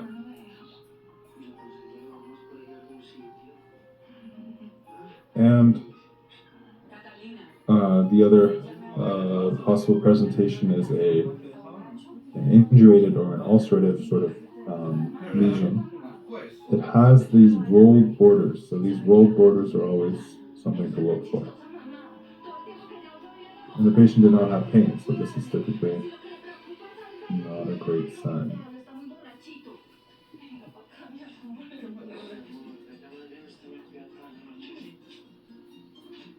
Speckled. So again, speckled means that it's not one color. It means that it's mixed. It has red elements with whites. Going back to this one.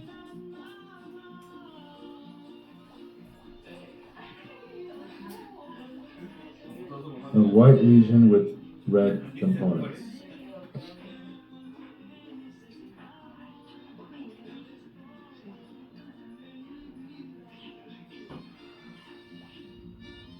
Similar to gamma and syphilis. Yeah, it looks like that photo.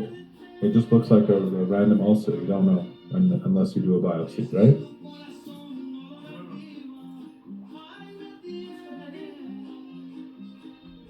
Prognosis-wise, what we use typically for prognosis of all malignancies, not just squamous cell carcinoma, we use staging. So we use TNM.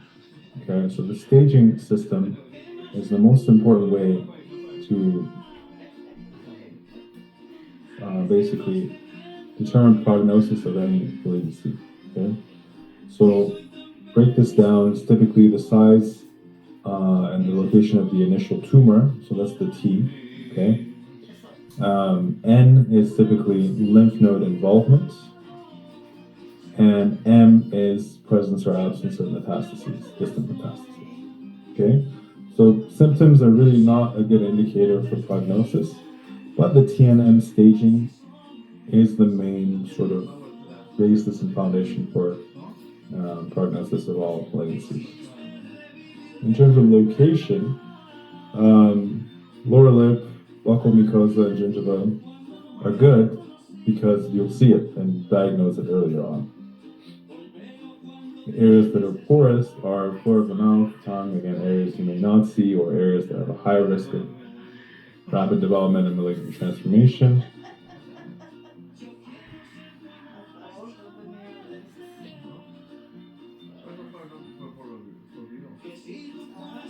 We're gonna see a photo of this in a second, where it's kind of showing you which pathway it takes to the lymph nodes. As you can see here, we've written down that those STCs that are on the midline anterior floor of the mouth will spread to the lymph nodes.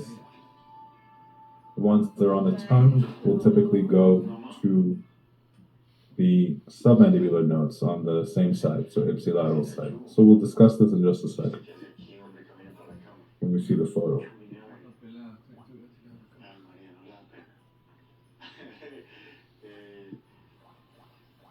So, as you can see on this photo, the ones that are on the lower lip and on the tip of the tongue, they will take a different route compared to everything else. Okay, so tip of the tongue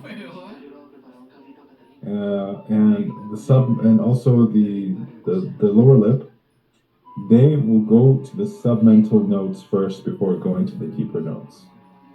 Okay, so only these two, tip of the tongue, lower lip, they will go, as well as the anterior floor of the mouth as well. So 3 things. SCC of the anterior floor of the mouth, tip of the tongue, and lower lip will initially go to submental nodes, and then the deep cervical nodes that are here, so jugulo-omohyoid and supraclavicular, so the deeper nodes. Everywhere else will go to submandibular first, so you can see. So lateral border of the tongue, other areas in the tongue, the maxillary areas, they're all going to go submandibular first.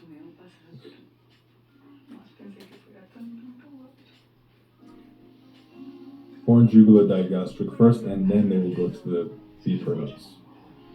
So, difference, right? So there's a difference in the ones that are more anterior.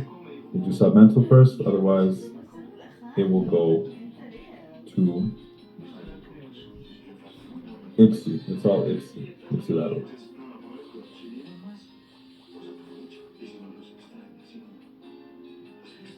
First, it's ipsilateral, and then whatever happens after it's going to be bilateral. Okay, so this is an important picture. I'll post this in the group chat, so you guys take a look at this and remember it for your exam.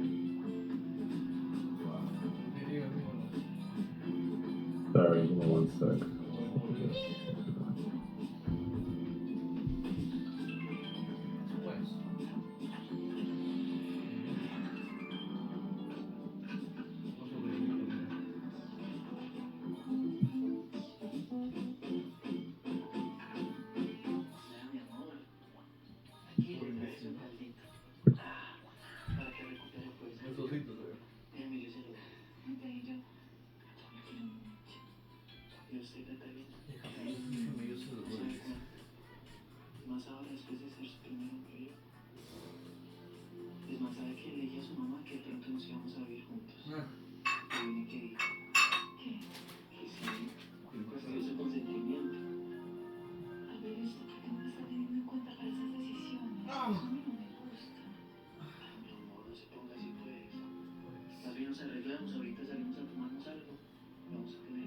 Que dicen pues, ¿no? Nosotros decimos P.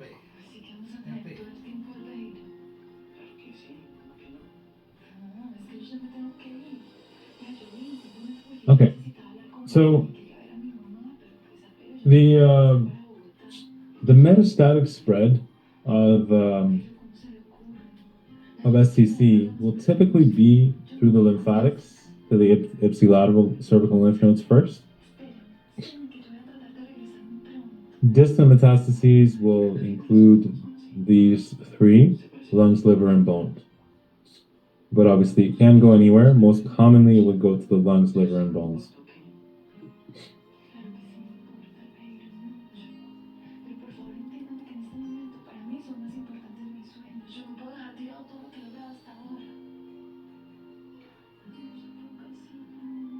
Now, treatment of SCC depends on what stage you're in. Okay, it can range from any sort of like surgical excision, so radical surgical excision, radiation therapy, or a combination of surge and radiation therapy.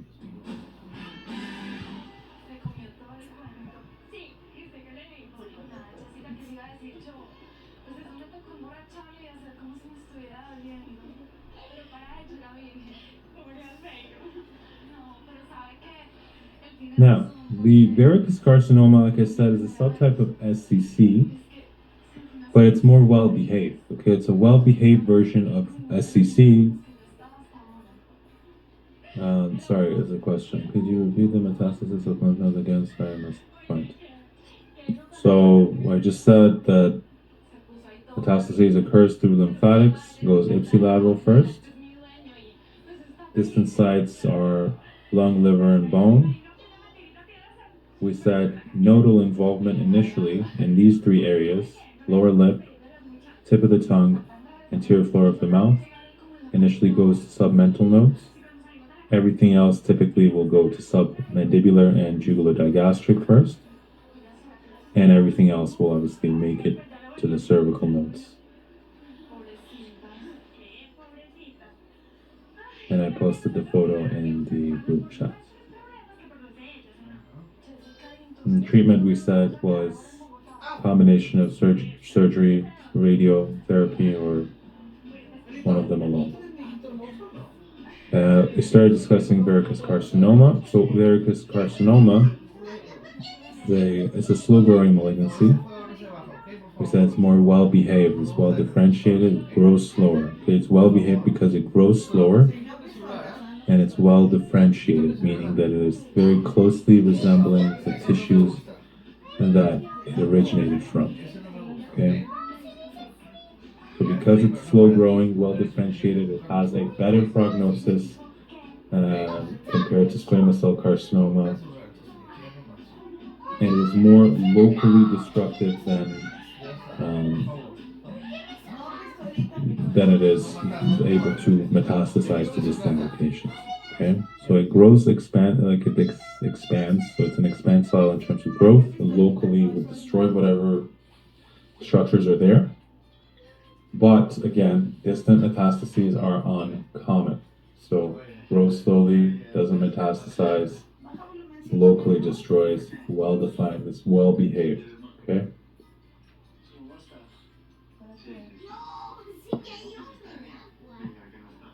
The common areas are the alveolar mucosa, the palate, the mandibular mucobuccal fold, and usually it's preceded by that proliferative verrucous leukoplakia.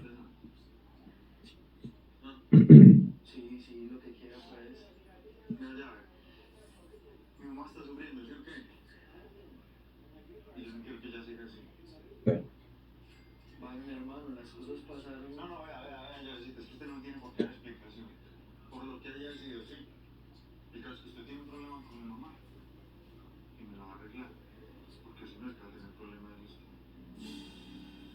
So this is the staging that's used for, there's also TX and T0. I don't know if you have that in the notes. TX means that it can't be assessed. T0 means there's no evidence of tumor, and then TIS means carcinoma in situ. There's also NX and N0 and MX and M0. And then based off of the sizing that they've agreed on, the T's are different, right? So there's 4 different levels, different nodal involvements, whether it's IPSI or contralateral, single, multiple. But M is easy, it's presence or absence. And then based off of that, we have, again, 5 stages here. And it's 0, 1, 2, 3, and 4. And any metastases will initially jump the patient to stage 4, so that will make it easy to diagnose. But and again, typically nodal involvement up to 1.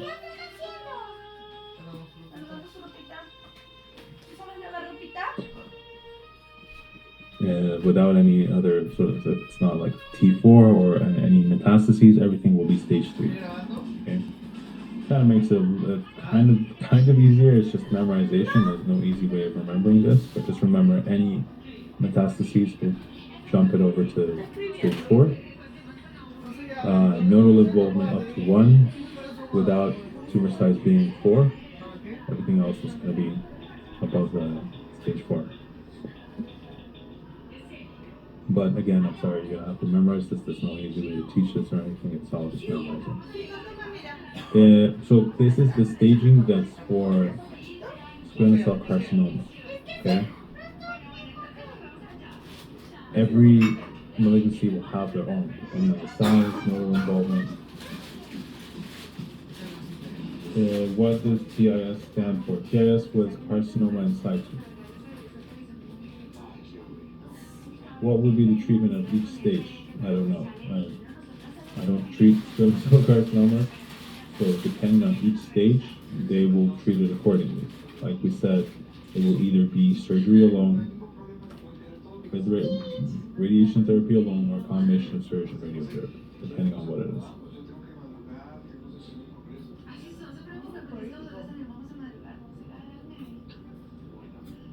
Okay, and then please read this table that you have in the notes as well, that kind of goes over the different sites in terms of frequency, findings, and prognosis.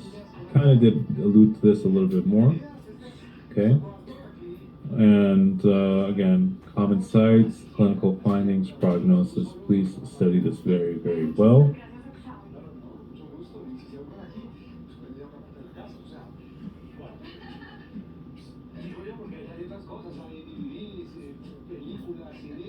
Any other questions on squamous cell carcinoma?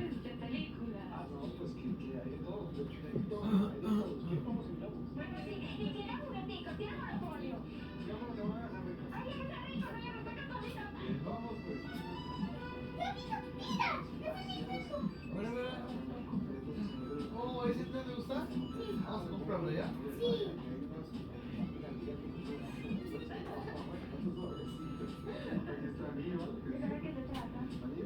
So, typically,